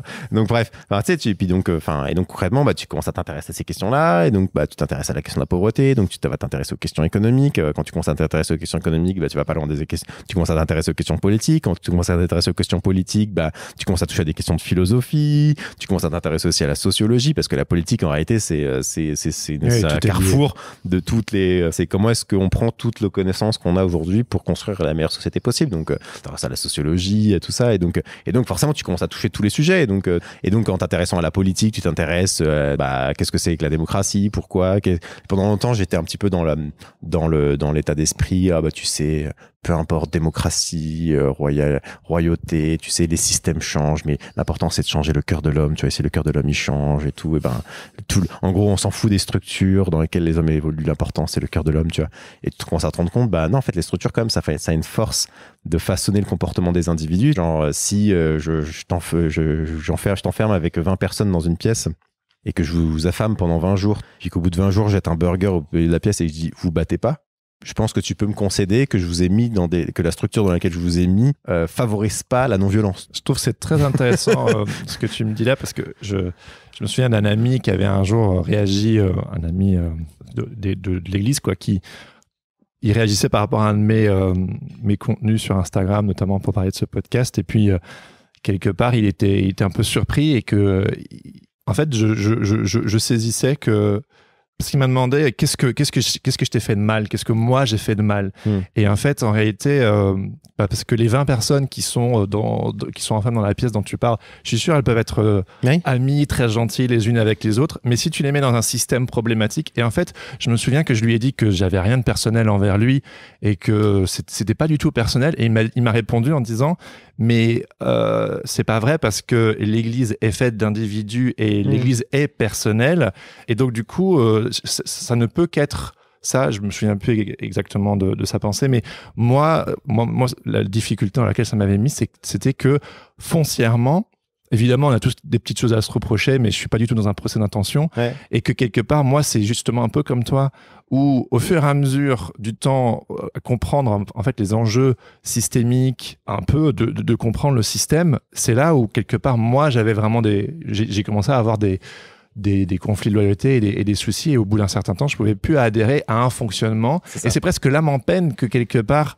j'ai dû, à un moment donné, prendre des distances, parce que j'aimais foncièrement, et je les aime toujours, j'aime les gens, quoi. Ouais. C'est profondément... Et quelque part, il y a cette dichotomie, ou je sais pas comment je dois dire, de genre, il y a une forme de prise de distance, alors que les gens, tu les aimes, mais c'est le système dans lequel quelque part on fonctionne, dans lequel je peux plus adhérer, et il y a une forme de distance qui se crée, on comprend pas exactement ce qui se passe, et pour moi voilà, c'est prendre conscience des enjeux systémiques qui quelque part en fait c'est sortir du manichéisme qui veut voir le monde comme une bataille entre les gentils et les méchants, tu vois. Et donc il y a les gentils d'un côté, une puis bataille les méchants, cosmique d'ailleurs. Ouais, ça. Et donc et tu vois, et toi tu t'imagines toujours du bon côté dans cette histoire là, et de comprendre en fait que moi, c'est ce que je fais souvent avec les gens, c'est genre, même quand j'étais à Hillsong, je discutais avec Jean, je me souviens très bien, tu discutes et il y avait un pasteur dans l'église qui était particulièrement toxique. Et là, je discutais avec tout le monde et je sais que ce pasteur-là est dans la pièce. Et je dis aux gens, fermez les yeux un instant et pensez au pire pasteur que vous avez eu de toute votre vie. Ah bah super. Et dans ma tête, je suis persuadé que tout le monde pense à la même personne. Okay. Et là, je pose la question, je fais, qu'est-ce qui vous empêche de devenir comme lui? Et c'est là que tu te rends compte vraiment le problème fondamental qu'il y a dans beaucoup d'églises, c'est que les gens, ils n'ont pas de réponse à cette question-là. Dans leur tête, ils se disent, bah, moi, j'ai le Saint-Esprit, moi, j'ai Dieu, et puis, bah, ouais, non, je suis un gentil. Moi, je suis un gentil, donc je ne peux pas me comporter comme un méchant. Lui, c'est un méchant qui a réussi à s'introduire, tu vois, c'est un loup qui est rentré dans la bergerie. C'est le refus de faire face à son ambivalence. Nous, on est des agneaux, et il y a des loups qui rentrent parfois dans la bergerie, et ça occulte complètement le fait que la bergerie, le système de la bergerie peut fabriquer des loups, peut transformer les mais aussi ce que je trouve problématique dans l'histoire que tu racontes, c'est le fait de, si tu me dis que tout le monde plus ou moins, tu es plus ou moins sûr que tout le monde pense à la même personne, comment ça se fait que personne ne dit rien? Parce que c'est le chef. mais c'est aussi le problème, tu vois, la question de l'équilibre des pouvoirs, des contre-pouvoirs, enfin tu vois, c'est genre enfin bref. Tu penses que tout le monde du coup se disait le chef, il est problématique, mais on reste quand même. Mais si j'étais à sa place, on n'adresse pas le sujet, tu vois. Oui, c'est ça. Alors qu'en réalité, je veux dire, on est tous ambivalents et on a tous. Moi, ce que j'explique aux gens, tu vois, par exemple, on disait il dit des choses méchantes. Ok. C'est quoi ça, des choses méchantes? Bah, il disait des choses désagréables. Ok, il disait des choses méchantes. Il disait des choses méchantes. Sauf que on est dans une culture d'église hyper valorisante. Quand vous êtes un leader responsable dans l'église, eh ben, dites-vous. Rien que cette phrase, ça sonne tellement, ça appuie sur des boutons là. Ouais. Dites-vous que à partir du moment où on vous nomme responsable, vous avez un pistolet dans la main en permanence. C'est-à-dire que vous le vouliez ou non, vous avez ce pistolet dans la main. Il est vissé dans votre main. Et donc, comment tu te sentirais là si j'étais avec toi? Même je suis sympa, tu vois, on discute, c'est cool, mais j'ai un pistolet dans la main. Bah, je pourrais être le plus avenant du monde, le plus sympa, le plus cool. Je pourrais même te dire, tu sais, vraiment, Jérémy, il faut me dire si vraiment je te dis quelque chose qui va pas, vraiment, dis-le moi. Et vraiment, je le prendrais pas mal. Il pointe plus ou moins un fusil vers moi. Mais j'ai mon pistolet dans la main, tu vois. Ouais. Bah, il y a une part de toi qui est là. C'est vrai qu'il a l'air sympa, mais quand même, il a un pistolet dans la main. C'est ce que je veux dire que c'est la crainte de la position d'autorité. Ouais, la crainte de la position d'autorité, surtout quand tu es dans un système d'église où l'autorité est absolue. Ça veut dire qu'il n'y a pas de contre-pouvoir. C'est-à-dire que demain, lui, il peut dire, toi, tu dégages, il peut te retirer tout ce qui fait ta valorisation, tout ce qui fait que les gens t'apprécient, tout ce qui fait que tu te valorises, que tu es sur l'estrade, que les gens te voient. Du jour au lendemain, il peut te dire, Chap, ça dégage. Il a peut-être pas envie de le faire parce qu'il est super gentil, mais quand même, il peut le faire. Il a cette capacité-là, tu vois. Et donc, quelque part, ce qui est problématique, c'est si dans ce système qui valorise, on crée toute notre identité, nos relations, nos amitiés et notre reconnaissance, quelque part, ou même presque on fait carrière, c'est là où il y a cette pression qui finalement, au fur et à mesure, s'instaure de « je pourrais tout perdre ». Bah ça, je pourrais tout perdre. Et surtout, il y a des gens qui ont la possibilité de me faire tout perdre. Il y a un mec, si je le fâche, et donc tu as un pistolet dans ta main, et donc forcément, tiens, moi je te fais une blague, et puis tu vois, genre, on est en train de discuter, puis je te fais une petite blague, je te taquine, tu vois, puis ça te blesse, juste. Mais j'ai un pistolet dans la main, tu vas pas forcément me le dire, tu vois, tu vas juste, peut-être un jour, je vais juste te faire une petite blague toute bête, tu vois, un truc qui juste te rappeler. Tu vois, mais juste, dans une relation normale, t'aurais dit, c'est pas très sympa, tu vois, parce que, bah, tu vois, ça me blesse ce que tu dis. Mais avec lui, tu vas juste laisser passer, tu vois. Oui, parce que t'as pas envie de t'en prendre une. Mais imagine que toi, t'es la personne là, parce que s'il y a bien une personne qui est plongée dans l'univers de l'église, c'est le pasteur. Imagine que toi là, tout le monde se comporte comme ça avec toi. C'est pas juste une personne, c'est tout le monde ferme sa gueule. Et bah, ça crée des effets d'accoutumance où au bout d'un moment, en fait, tu sais, quand t'es plongé depuis 20 ans dans un système comme ça, en fait, tu te rends plus compte, c'est sûr, c'est ce qui fait que tu te régules socialement, c'est qu'à un moment donné, si je commence à te frapper un peu trop fort, tu vas me dire, oh Émile, calmos, tu vois. Mais si personne te dit jamais calmos, bah, au bout d'un moment, les limites se dépassent et en fait, tu te mets à avoir des comportements qui sont extrêmement problématiques, mais personne te met jamais de limite, en fait. Ce qui met à un moment donné la limite au pouvoir, c'est quelqu'un qui dit stop, mais si les gens n'ont pas le pouvoir de dire stop, bah. Et donc, en fait, tu peux devenir un véritable connard sans t'en rendre compte. Et aussi, le jour où quelqu'un te dit, t'es un connard, parce que vraiment tu te comportes comme, et ben toi tu te dis mais je comprends, enfin tu vois, en fait tout le monde, tu t'es tellement habitué à ce que c'est toi qui es chiant, c'est toi qui prend les choses mal, qui te vexe, parce que il y a eu un effet d'accoutumance, quoi. On te retire d'un coup, il y a quelqu'un qui veut te ramener à la réalité, mais en fait ta réalité c'est pas celle-là. Et tu vois, quand tu comprends ça, tu te dis mais en fait je comprends ce mec, en fait si j'étais passé par le même processus, c'est pour revenir sur l'histoire de la manichéisme, les gentils, les méchants, si j'étais passé par le même processus que lui, je serais devenu comme lui. Et je trouve que ça, c'est la pensée structuraliste. C'est d'arrêter de penser que je suis meilleur que l'autre. C'est de dire, genre, en fait, mais si j'étais passé par le même processus que lui, en fait, je serais pareil. Est-ce que je pense aussi je pense à mauvaise foi aussi, parce qu'en réalité on a discuté tellement de choses que je me dis que je pourrais aller dans plein de directions. 15 000 directions. Et c'est super intéressant. Il faudrait qu'on fasse un off. De toute façon, entre nous, c'est toujours en off. Là, c'est juste permanent. Des micros. Mais oui, mais il y a aussi l'aventure mauvaise foi. Est-ce que...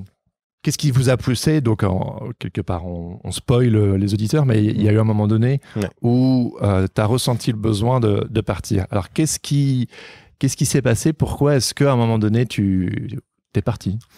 Qu'est-ce qui a motivé? En vrai, ça devient pénible, tu vois, quand même, mine de rien. Tu sais, toi, t'essaies, j'avais retrouvé un peu ma place dans le truc, j'arrivais un peu à trouver mon équilibre, mais bon, il y a des moments où ça devient pénible et tout. À côté de ça, avec Nathanaël, qui était pasteur avec moi là-bas, qui est mon compère sur mauvaise foi, on se construisait cette idée-là de mauvaise foi. C'était aussi ce qui nous permettait un peu d'exister au sein d'Hillsong, comme, tu vois, en étant un peu près libre et pas avoir en permanence peur de tout perdre.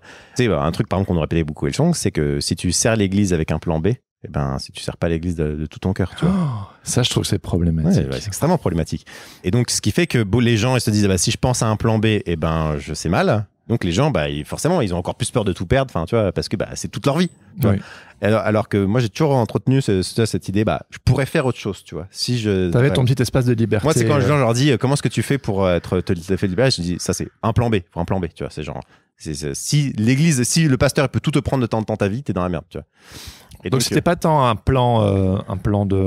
escape plan, c'est juste que t'aimais bien avoir ton... je trouve que c'est important d'avoir son petit jardin secret, et je vais pousser un tout petit peu.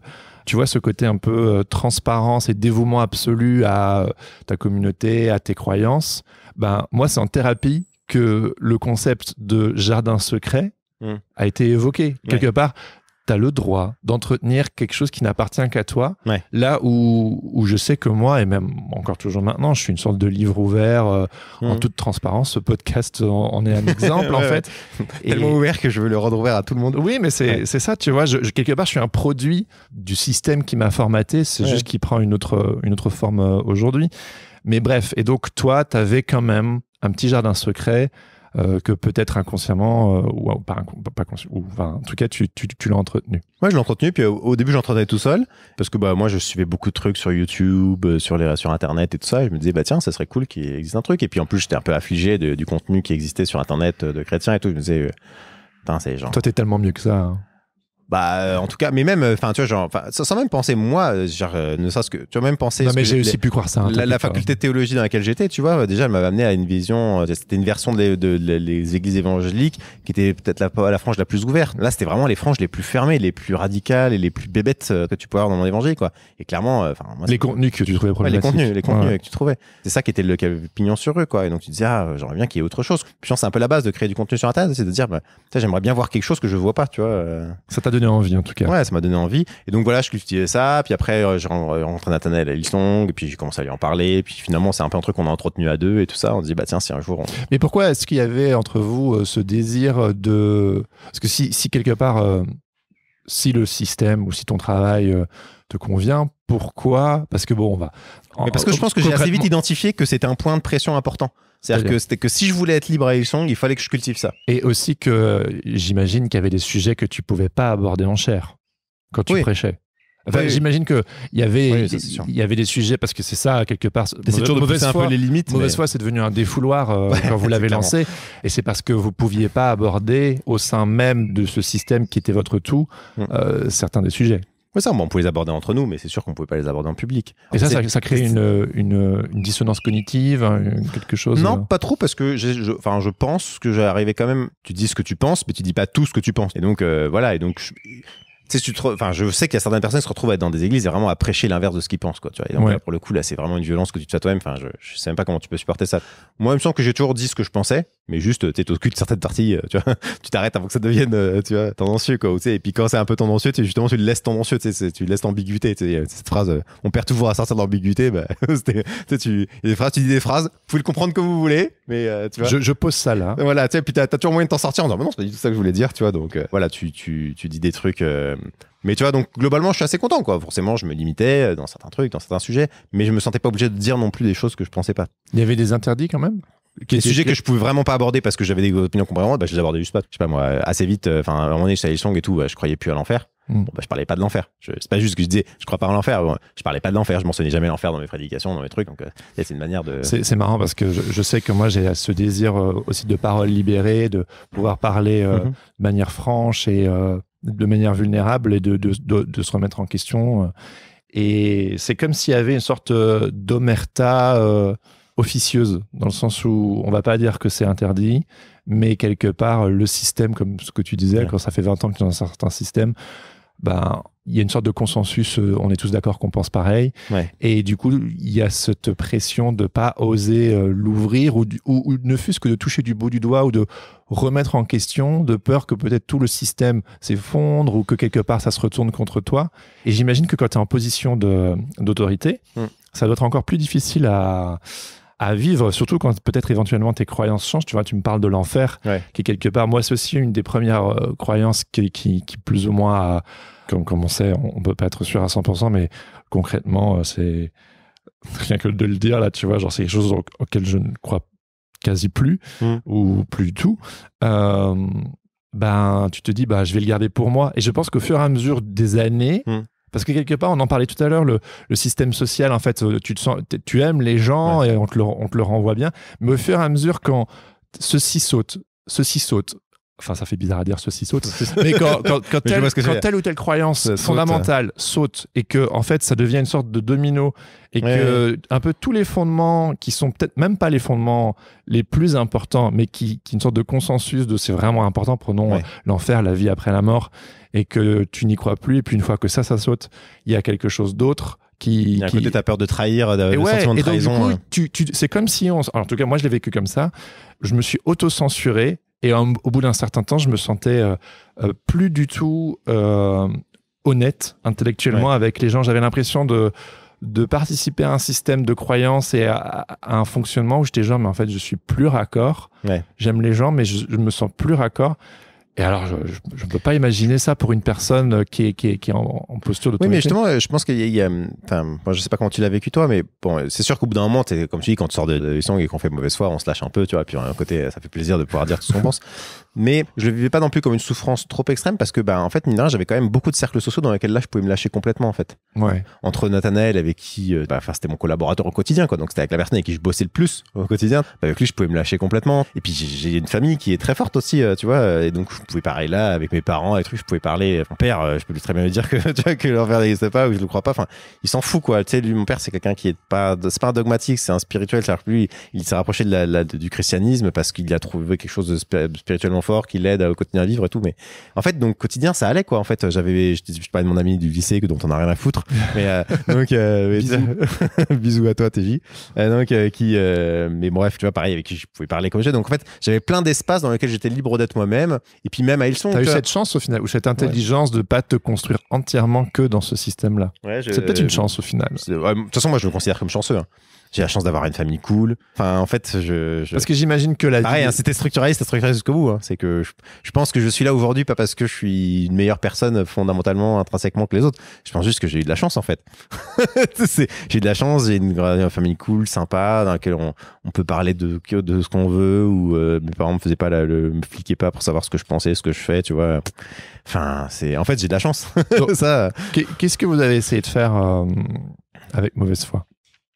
On a essayé d'offrir justement cette chance à d'autres, tu vois, de dire, tu vois, de créer un endroit où, moi, déjà quand j'étais pasteur, parce que même quand j'étais pasteur, tu vois. Et vous pouviez pas lancer mauvaise foi en restant à Hillsong? Au final, juste faire les deux, quoi. En étant pasteur en même temps, les gens. Ouais. Ah non, tu rêves. Surtout pas avec les prises de position qu'on a prises. Et puis en plus, Hillsong est vraiment dans un truc de hyper positivité, super sympa. Donc, avoir un truc comme juste mauvaise foi, tu vois, c'est genre aux antipodes de... Il y a déjà des mauvaises ondes. Ouais, non, c'était pas... c'était pas envisageable. Et puis même au bout d'un moment, enfin, et puis le départ s'est fait de manière assez conflictuelle. Et puis tout ce qu'on disait sur mauvaise foi a été pris de manière très personnelle, je pense, à Hillsong, tu vois. Donc, ah ouais? Oui, c'était pris comme une attaque directe, tu vois. Genre, nous, on s'est séparés de... Il y a un côté où, pour le coup, tu dis les choses et les gens, tu dis certaines opinions et il y a des gens, tu sais, ils se font une image de toi, de ce que tu penses et tout. Et donc, ils sont déçus, ils se sentent trahis, ils se disent, ah, mais il pensait ça alors qu'il a été là pendant toutes ces années-là, tu vois. Donc, il y a aussi un côté où les gens... Démasqués. Oui, enfin, moi, surtout les gens se sentent trahis, ils se disent, on s'est fait duper, tu vois. On pensait avoir quelqu'un qui croyait ça, qui pensait ci, qui pensait ça. Finalement, il pensait pas ça. Au final, c'est gommer l'individualité. C'est de partir du principe que quelque part, si on est dans ce groupe-là, on pense tous pareil. Alors qu'une fois qu'on fait un pas de côté, soudainement. Et puis il y a un côté aussi, je dis, les gars, en fait, si vous créez pas un environnement où on peut être soi-même, faut pas être étonné que les gens soient hypocrites, quoi. Vous avez vous récoltez ce que vous semez, les gars, tu vois. Enfin, moi, ça, je me culpabilise pas du tout là-dessus, quoi. C'est qu'à un moment donné. Et comment t'as vécu le départ, justement? T'as dit que c'était assez conflictuel parce que. Oui, c'était conflictuel parce que, déjà, parce que. Je suis pas. En fait, donc à la base, on voulait lancer Mauvaise Foi et tout. Enfin, on réfléchissait à tout ça. Et puis à un moment donné, avec Nathalie, on se dit, on en a un peu marre et tout. Mais il y a aussi des éléments. À un bout d'un moment aussi, l'implication en termes de temps devenait vraiment compliquée, quoi. Et donc, j'ai aussi mis un stop net à dire, maintenant, ça suffit les conneries, quoi. Genre, surtout qu'en plus, moi, dans ma tête, je savais que, avec Nathanaël, on voulait partir pour faire Mauvaise Foi et tout ça. Enfin, en gros, on a déjà relativement mis d'accord, lui et moi, que, ok, on fait encore un an, mais on se casse, quoi, après. Tu vois, histoire de clôturer certains dossiers et tout, mais après on part. Donc clairement, quand à un moment donné, ce qui m'était demandé, c'était trop et que j'arrivais plus à maintenir les trucs, j'ai juste mis un frein et dit bon, allez, non, là c'est fini les conneries, je m'impliquerai pas autant que ce que vous me demandez, je donnerai pas tout ce temps-là. Moi, je veux passer du temps avec mes enfants, avec ma famille et tout ça. Donc voilà, enfin bref, en gros, je donnerai pas toute ma vie, je donnerai pas au-delà de ma santé et tout ça et de la santé de ma famille pour l'église, quoi. Et donc ça a fait que ça a créé le clash aussi, c'est que les derniers mois étaient compliqués parce que, en gros... On comprenait ça? Les personnes qui étaient tes employeurs, si on peut dire ça comme ça, ils comprenaient cette posture? Ce besoin? Oui, ils comprenaient. Ils disaient, oui, tu peux... oui, si tu veux, tu peux ne pas t'impliquer comme tu veux, mais par contre, c'est ce niveau d'implication qui est demandé aux bénévoles, et donc si tu peux pas te conformer à ce niveau d'implication et ce niveau de temps donné par semaine, tu peux plus être employé par l'église. Ouais. C'est douloureux quand même. C'est violent, mais honnêtement, je m'y attendais un peu. Mon petit frère, avait déjà été employé avant de Hillsong. En fait, je pense que beaucoup de gens, ils se font mal. Avec Mauvaise Foi, là, on a interviewé un couple et tout, qui était aussi dans une église et tout, qui a souffert. Et en fait, ce qui fait mal, en fait, c'est que tu attends des choses. Tu sais, t'as des attentes, et les attentes sont extrêmement déçues. Moi, quand on m'a dit ça, c'est oui. C'était pas genre, oh, quoi, tu me fais ça à moi? C'était logique, quoi. Je le savais que ça allait finir comme ça, si tu veux. Donc, quand tu sais comment la conversation va finir, tu sais que quand tu te dis ça, tu sais où est-ce que tu t'en vas. Mais encore une fois, moi, j'ai la chance d'arriver après mon petit frère qui m'a briefé, si tu veux. Donc, il y a beaucoup de gens qui arrivent à Hillsong et qui arrivent tout frais en mode, je vais donner mon cœur, je suis Jésus et je veux servir Dieu et tout. Et qui se rendent pas compte dans quoi ils rentrent, des problématiques qu'il y a en interne. Moi, je suis arrivé un peu quand même en comprenant où est-ce que je me mettais les pieds et les problématiques qu'il y avait. Donc, attends, mais ça n'a pas empêché du coup de... Non, parce qu'il y a un côté, encore une fois, toi, tu veux penser stratégique, tu te dis, voilà, c'est quand même une grosse église à Paris, et tu te dis, si je veux m'impliquer là, parce que je pense que c'est une église qui est amenée à avoir de l'influence, et donc, C'est comme pour bosser pour une grosse entreprise de la Silicon Valley, et puis te dire, bon, je sais que c'est pas tout rose. Je pense qu'il y a un fond de truc, c'est un peu genre, oui, ça fait bien sur le CV. Je vais changer les choses, tu sais, puis en plus, même, tu es encouragé à ça, tu sais, quand on dit, oui, tu peux changer le monde, et donc, tu te crois surpuissant, tu sais, justement, t'es pas du tout structuraliste. T'es en mode l'individu peut, par sa force de la volonté, peut plier le système, peut faire en sorte, tu vois, c'est genre. Et t'as eu un moment comme ça où tu t'es dit, en fait, le système il est plus grand que moi, ou tu t'es rendu compte que tu pouvais peut-être pas incarner autant le changement que t'avais envie de voir. C'est surtout que tu peux, je crois aux deux. Oui, moi aussi, mais je pense qu'il y a le pari de Mauvaise Foi, c'est en quittant, c'est en disant, il y a des gens qui sont à l'intérieur du système. Ils savent très bien, tu vois, et je leur parle comme je te parle là, tu vois, en privé, et ils sont relativement d'accord avec tout ce que je dis. Juste, ils ont fait le choix de faire un travail un peu réformiste et d'être un peu en interne et d'essayer de changer les choses tout doucement. C'est pénible, c'est parfois difficile. J'ai fait ça pendant longtemps à Hillsong. On peut se faire broyer aussi. Voilà, ça peut être compliqué. C'est une position compliquée. Mais la position d'extérieur, elle peut être compliquée aussi parce que l'autre position que la position réformiste où je suis à l'intérieur, c'est de changer les choses.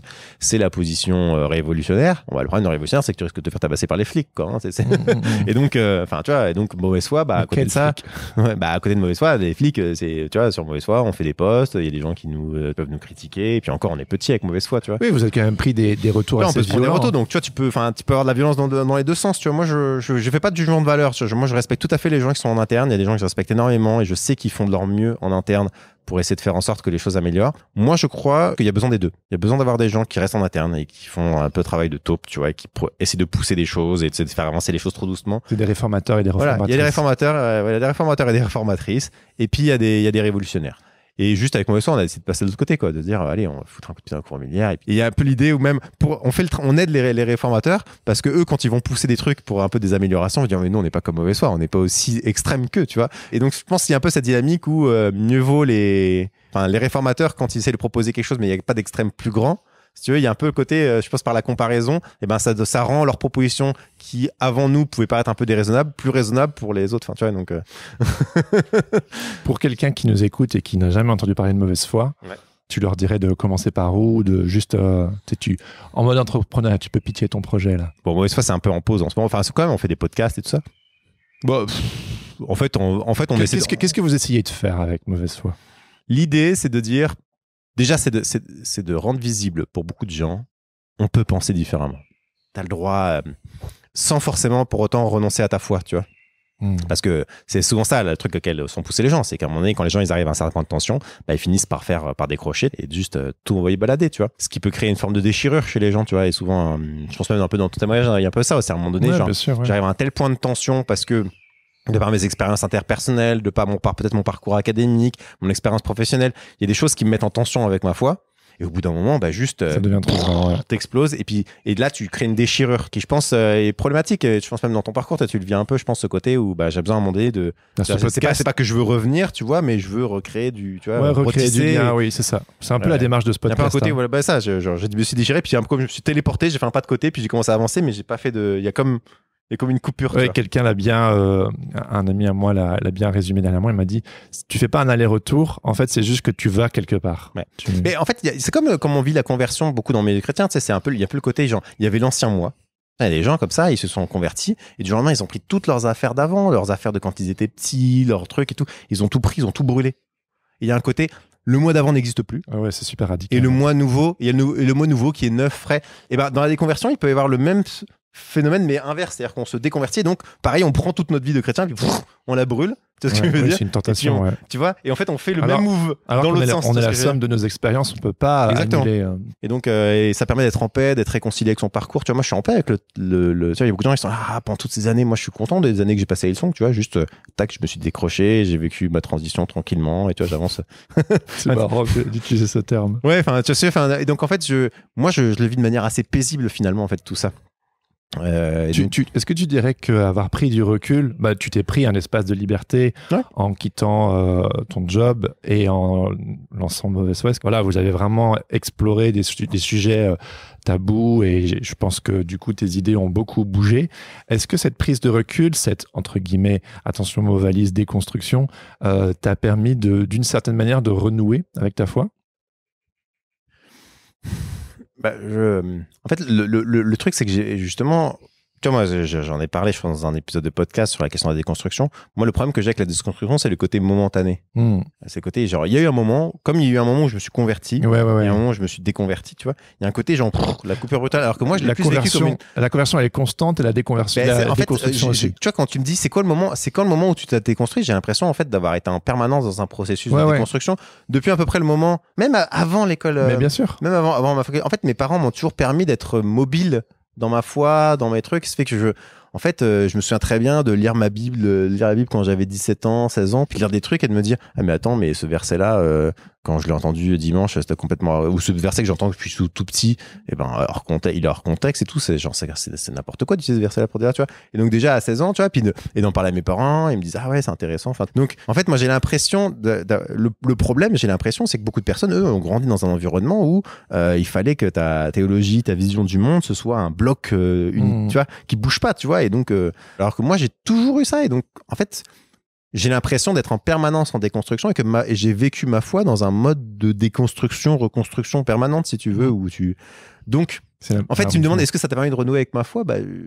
J'ai l'impression que j'ai jamais été. Oui, mais elle a évolué tranquillement, tu vois. Ouais, mais Mauvaise Foi, cette prise de liberté, c'était quand même un statement. tu vois. Oui, mais c'est un statement extérieur, si tu veux. C'est-à-dire qu'intérieurement, quand je dis mauvaise foi, c'est pas tout d'un coup, quand on lance mauvaise foi, bah là, ce jour-là, j'ai changé d'avis. C'est des trucs que j'avais évolué depuis longtemps sur cette question-là. Et là, je me suis permis de montrer cette partie-là de mes opinions. Oui, c'est un peu ce que je fais avec ce podcast aussi, au final. Donc, en fait, c'est pas une... Enfin, tu vois, je sais que sur ce podcast, je vais aborder certains sujets qui, pour moi, sont plus forcément d'une actualité brûlante, mais qui, au final, je trouve que c'est des sujets qui sont importants d'être abordés. Et toutes ces années où, quelque part, je le gardais pour moi, maintenant, je suis un peu en mode, un peu comme vous sur mauvaise foi. Bon, j'aimerais bien que de manière un peu plus publique et collective, on puisse en discuter. Sur mauvaise foi, j'assume aussi que c'est mon espace de réflexion, tu vois. Même sur mauvaise foi, je pense que tu prends nos premiers posts, il y a des trucs sur lesquels je serais pas forcément d'accord encore aujourd'hui avec moi-même. C'est pas grave. Et donc, que mauvaise foi, c'est aussi un espace de discussion. Quelque part, c'est sortir aussi de l'individuel vers le collectif. Il y a une audience qui se crée. Et comme ça aussi, peut-être, on se sent... Je sais qu'il y a beaucoup de gens qui se sentent peut-être un peu seuls dans leur réflexion. Et c'est vous avez créé, notamment avec Mauvaise Foi, et j'espère créer avec ce podcast un espace de conversation. C'est ça. Et tu vois, et puis surtout que, pour moi, la vraie mauvaise foi, tu vois, la mauvaise foi qui est vraiment... qui se met en... tu vois, vraiment la vraie position de subversion vis-à-vis de vraiment le problème de fond qu'il y a dans beaucoup d'églises, c'est d'assumer que, en fait, je suis en mouvement et que, en fait, la pensée, les réflexions, les opinions, c'est quelque chose qui est en mouvement en permanence et il faut l'assumer complètement. Et une vraie mauvaise foi, c'est accepter. Et donc, accepter aussi que, mauvaise foi, je parle pas juste des trucs qui sont clairs et nets pour moi, mais que, tu vois, genre, il y a des trucs sur lesquels j'ai évolué, je sais pas, je pense, je réfléchis. Et que mauvaise foi, c'est aussi cet espace-là où on peut évoluer ensemble, on peut réfléchir, on peut s'influencer les autres, c'est un espace de débat, de discussion. Pour moi, ça, c'est vraiment important, parce que je remarque que beaucoup de personnes qui disent, justement, être passées par une déconstruction, ils l'ont vécu comme une nouvelle conversion, en réalité. Ils ont brûlé l'ancien chrétien, et à la place, ils sont un nouveau truc. Et parfois même, en important des réflexes religieux, et les réflexes, en fait, finalement, où ils deviennent tout aussi intransigeants sur leur nouvelle position. C'est juste qu'ils se sont convertis à tu vois, un nouveau dogme, et ils sont aussi insupportables qu'avant. Mais avec le bonus de se dire avant, tu vois, exactement, quoi. Avant, j'étais chrétien, j'étais dans le péché, tu vois. Et maintenant, je suis, je sais pas moi. Avant, j'étais dogmatique et maintenant, je suis toujours, mais d'une manière différente. Voilà, exactement. Ils ne peuvent pas dire comme ça, mais ils vont dire, tu vois. Mais voilà, mais maintenant, j'ai mes opinions, tu vois. Et maintenant, je me rends compte, tu vois. Ils vont aussi. Et moi, c'est vraiment ça contre ça que je veux lutter au bout du compte, quoi. C'est ce dogmatisme, c'est ce côté où tu vois, accepter qu'on évolue, qu'on bouge et qu'on avance dans la vie. Donc voilà, quoi. Je trouve que c'est super important ce que tu viens de dire, parce que je sais qu'une chose qui je trouve problématique, c'est le fondamentalisme. Mais je me rends compte qu'en fait, le fondamentalisme, il bouge et il n'est pas, c'est pas l'apanage des conservateurs. En fait, on peut trouver ça aussi dans le progressisme ou. Pour ça, moi, je préfère parler de dogmatisme et de. Enfin, c'est ça pour moi, tout ce qui est pensée critique, c'est important, quoi. C'est qu'à un moment donné, on pense contre soi-même. Moi, c'est surtout ça. Dès que tu commences à penser contre les autres, il y a un problème, en fait. Tu vois, même quand j'ai un débat avec quelqu'un, en fait, moi, ce qui m'intéresse, au bout du compte, c'est d'évoluer sur mes positions à moi. La foire d'empoigne où j'essaye juste de faire rendre gorge à l'autre intellectuellement pour essayer de faire en sorte que, tu vois, genre, l'écraser intellectuellement. Moi, ça m'intéresse pas. Moi, ce qui m'intéresse, c'est ce que moi j'appelle le débat sain. C'est un débat dans lequel, en fait, on grandit soi-même. C'est-à-dire que je cherche pas à faire évoluer l'autre, je cherche à me faire évoluer moi. Je m'en fous que l'autre, après, il ait pas évolué dans la conversation. Moi, ce qui est important. Et pour moi, ça, c'est ça le plus important, quoi. C'est ce côté, pas de dogmatisme, tu vois, et on accepte qu'on est en mouvement, qu'on est en permanence en mouvement et qu'en fait, on n'est jamais arrivé dans la pensée, tu vois. On bouge, on évolue et l'important, c'est d'essayer de faire preuve d'un peu de rigueur, d'avoir un peu de méthode dans la manière dont on construit sa pensée, de pas juste partir dans tous les sens. Enfin, sur ça, pour moi, la pensée critique, ça a quand même été très important. Je pense que tu viens de répondre à ma dernière question qui est quelle ressource t'a aidé dans l'après? Mais pas dans justement, tu vois, ou dans le pendant, dans le pendant permanent. Vu, En tout cas, une de mes grandes rencontres intellectuelles, quand même, c'est quand même la pensée critique et tout ce qui est, alors bon, moi je l'ai fait par tout ce qui est le mouvement zététique et tout ça, mais en gros, c'est tout ce qui est l'épistémologie, la réflexion sur comment, cette frange de la philosophie où on réfléchit sur comment est-ce qu'on construit nos connaissances, qu'est-ce qui me permet de dire je sais, et donc comment, voilà, et tu vois, et donc réfléchir à ça, et je trouve que ça te permet de créer une méthodologie qui permet à la fois de pas être dans l'hyper-relativisme où tout le monde a raison et puis chacun choisit sa vérité, et je trouve que tu construis pas du commun en faisant ça. Et pas dans l'hyper-dogmatisme où oui, tu crées du commun, mais c'est un commun qui est une prison, tu vois. Et donc, tu vois, et la pensée critique, c'est de dire, il y a plein d'idées qui veulent rentrer dans ma tête et il faut que j'ai une méthode pour pouvoir les évaluer, quoi. Et ça, enfin, moi, j'invite tout le monde. Après, ressources, pour moi, le top du top moi, j'étais beaucoup sur YouTube. Donc, pour moi, c'est hygiène mentale, la tronche en biais. La tronche en biais. La tronche en biais, ouais. Le chat sceptique. Donc, tout ça, pour moi, ça, c'est des trucs qui m'ont énormément façonné dans ma manière de penser. J'aimerais bien le recevoir, le chat sceptique. J'aimerais bien faire un épisode. Je me prononce, hein, mais vraiment, je vais le faire. J'aimerais bien faire un épisode avec lui sur l'art d'être en désaccord sans se fâcher. C'est ça, hein? C'est ça. C'est un de ses livres qu'il a écrit. Et puis, je pense que c'était une vidéo à la base. C'est juste génial. On a besoin de ça, en fait. C'est ça le plus. Vraiment, on a besoin de ça. On a besoin de ça pour pouvoir discuter, tu vois. Et je trouve ça. C'est peut-être ça que j'ai gardé finalement de mes parents. Tu vois, je vois que ma mère, c'était quelqu'un qui aimait pas discuter avec les gens. À un moment donné, elle aimait bien aller au conflit, mais au conflit intelligemment. Tu vois, à un moment donné, les discussions entre gens qui sont d'accord, ça va quoi. Et donc, j'ai toujours vu ma mère chercher, même parfois un peu de manière maladive, quand tout le monde est d'accord, et ben elle se faisait exprès l'avocat du diable juste pour un moment donné, ça, genre, on va pas rester dans ce truc étouffant. On est tous d'accord. T'es cette personne chiante qui se fait l'avocat du diable. Ouais, j'essaie de me soigner, tu vois. mais tu vois, il y a un peu ce côté-là où se dire, allez, genre, tu sais, faut respirer, quoi. Faut avancer, faut bouger, quoi. Tu peux pas juste. Il y a des gens que j'ai connus il y a 20 ans et je les revois aujourd'hui et ils ont désespérément pas bougé, quoi. Ils sont les mêmes, quoi. Putain, mon Dieu. C'est toi. Tu vois, genre, je me suis dit, mais si j'étais le même qu'il y a 20 ans, mais quelle catastrophe, quoi. Je suis content d'avoir évolué, d'avoir bougé, d'avoir avancé. Donc ça, pour moi, je crois que c'est...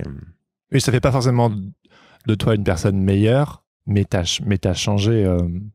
Enfin, dans le sens où ça pourrait être entendu comme genre, je suis tellement mieux qu'à l'époque. Mais je sais que pour toi, le concept de devenir meilleur, c'est quelque chose d'important pour toi. Mais, ouais, c'est important pour moi, ouais. Ouais, moi j'assume que ça permet de rendre meilleur. Ça permet de te rendre moi, tu vois, encore une fois, tu cherches pas à devenir meilleur que l'autre parce que l'autre, tu le connais pas en fait. Tu sais pas tous les tenants aboutissants. Donc qu'est-ce que ça veut dire être meilleur? Par contre, ce que tu peux chercher, c'est être meilleur que toi-même, quoi. Je suis pas en compétition avec les autres, mais je suis en compétition avec moi-même pour essayer d'être un peu mieux, tu vois, aujourd'hui qu'hier. Est-ce que t'es toujours pas un peu dans ce narratif du self-made man, là, tu vois, genre. Peut-être. Mais encore une fois, tu vas être dans. Il faut. Tu vois, si t'as adhéré pendant un certain temps à un énoncé, c'est qu'il y avait une part. Tu sais, le mensonge, c'est toujours une part de vérité de mensonge. Enfin, tu vois, c'est jamais que du mensonge. Et c'est là aussi, peut-être qu'il y a quelque chose dans le self-made man qui est positif. Il faut juste le nettoyer des trucs tordus ou des trucs problématiques qu'il y a à l'intérieur. Tu vois, je suis pas en divorce avec mon passé, quoi. Donc, non, mais c'est une quête, c'est un mouvement continu, ouais, c'est ce dont on a parlé. Donc, peut-être, mais justement, tu vois, je me sens pas obligé de tout rejeter. Donc peut-être que je suis un peu encore dans le self-made man. Merci beaucoup, Émile. C'était super. C'était un plaisir de discuter avec toi comme d'habitude. As always. À bientôt. Ciao. Ciao. C'était ma conversation avec Émile Barbu. Un grand merci à Émile pour sa transparence, son franc-parler et sa camaraderie. J'adore papoter avec lui, à tel point qu'on a décidé de prolonger l'expérience sur Instagram. Je vous explique. Nous ne l'avons que peu abordé durant cet épisode, mais un des outils de prédilection d'Émile, c'est la pensée critique, notamment la zététique. Basée sur le questionnement et la remise en cause des préjugés et des opinions toutes faites, cet exercice encourage le fait de développer une approche rationnelle des choses, la maîtrise du langage, de l'argumentation et de la conceptualisation. Comme ce sujet est d'utilité publique, notamment pour toute personne ayant grandi dans un contexte communautaire assez fermé, voire fondamentaliste, nous avons décidé d'y consacrer plusieurs soirées. Ces conversations auront lieu un mardi sur deux, à partir du mardi 14 novembre à partir de 21h, en live sur les comptes Instagram d'Hérétique et de Mauvaise Foi. Et pour ceux qui ne sont pas encore abonnés à nos comptes, retrouvez-nous sur Mauvaise-Foi ainsi que sur Hérétique-Podcast et rendez-vous le 14 novembre pour la première émission en direct. Si cette conversation vous a interpellé, je vous encourage à écouter les anciens épisodes de Mauvaise Foi sur YouTube ainsi que sur les plateformes de podcast. Et si vous avez été titillé par les propos d'Émile au sujet d'Hillsong, je vous invite à creuser le sujet en regardant les documentaires Hillsong, A Megachurch Exposed, disponible dans son intégralité sur YouTube, ou encore The Secrets of Hillsong, disponible sur Disney+. Je mettrai par ailleurs tous les liens dans les notes de cet épisode. Précisons avant de terminer qu'Émile, comme de nombreuses autres personnes, soutient le podcast sur Tipeee. Un grand merci Émile. Et à ce propos, je vous invite à écouter le témoignage de Mathieu Nochelski, qui aimerait vous dire 2 mots au sujet de la communauté Les Grandissants. Salut, je m'appelle Mathieu Nocheski, je suis infirmier, fondateur et directeur d'un projet de transformation de la santé et des soins à domicile. Je fais partie de la communauté Les Grandissants. Je soutiens financièrement Jérémy sur Tipeee parce que je crois que le podcast Hérétique, il apporte un éclairage actuel, bienveillant, inspirant, voire même libérateur pour ceux qui se posent des questions sur la thématique de cheminer hors du religieux et de la déconstruction des fausses croyances. Les Grandissants, c'est la communauté qui soutient le podcast, mais pas que. C'est aussi un espace de partage, de parole, de questionnement, d'ouverture et de soutien sur toutes ces thématiques. Moi, je suis heureux d'y participer parce que j'y trouve de la résonance avec mon parcours personnel, des ressources pour continuer à acheminer et la possibilité d'en encourager d'autres. Alors, les participations, elles débutent à 5 € par mois et ça vous donne accès au Discord et puis ensuite, suivant votre participation, prochainement à un club de lecture, des rencontres entre les membres de la communauté, mais aussi des inédits du podcast. Pour en savoir plus et pour soutenir ces rendez-vous sur www.tipeee.com/hérétique-podcast. Et puis merci pour le soutien que vous apporterez à Jérémy pour qu'il puisse continuer à animer et à produire la communauté des grandissants et du podcast.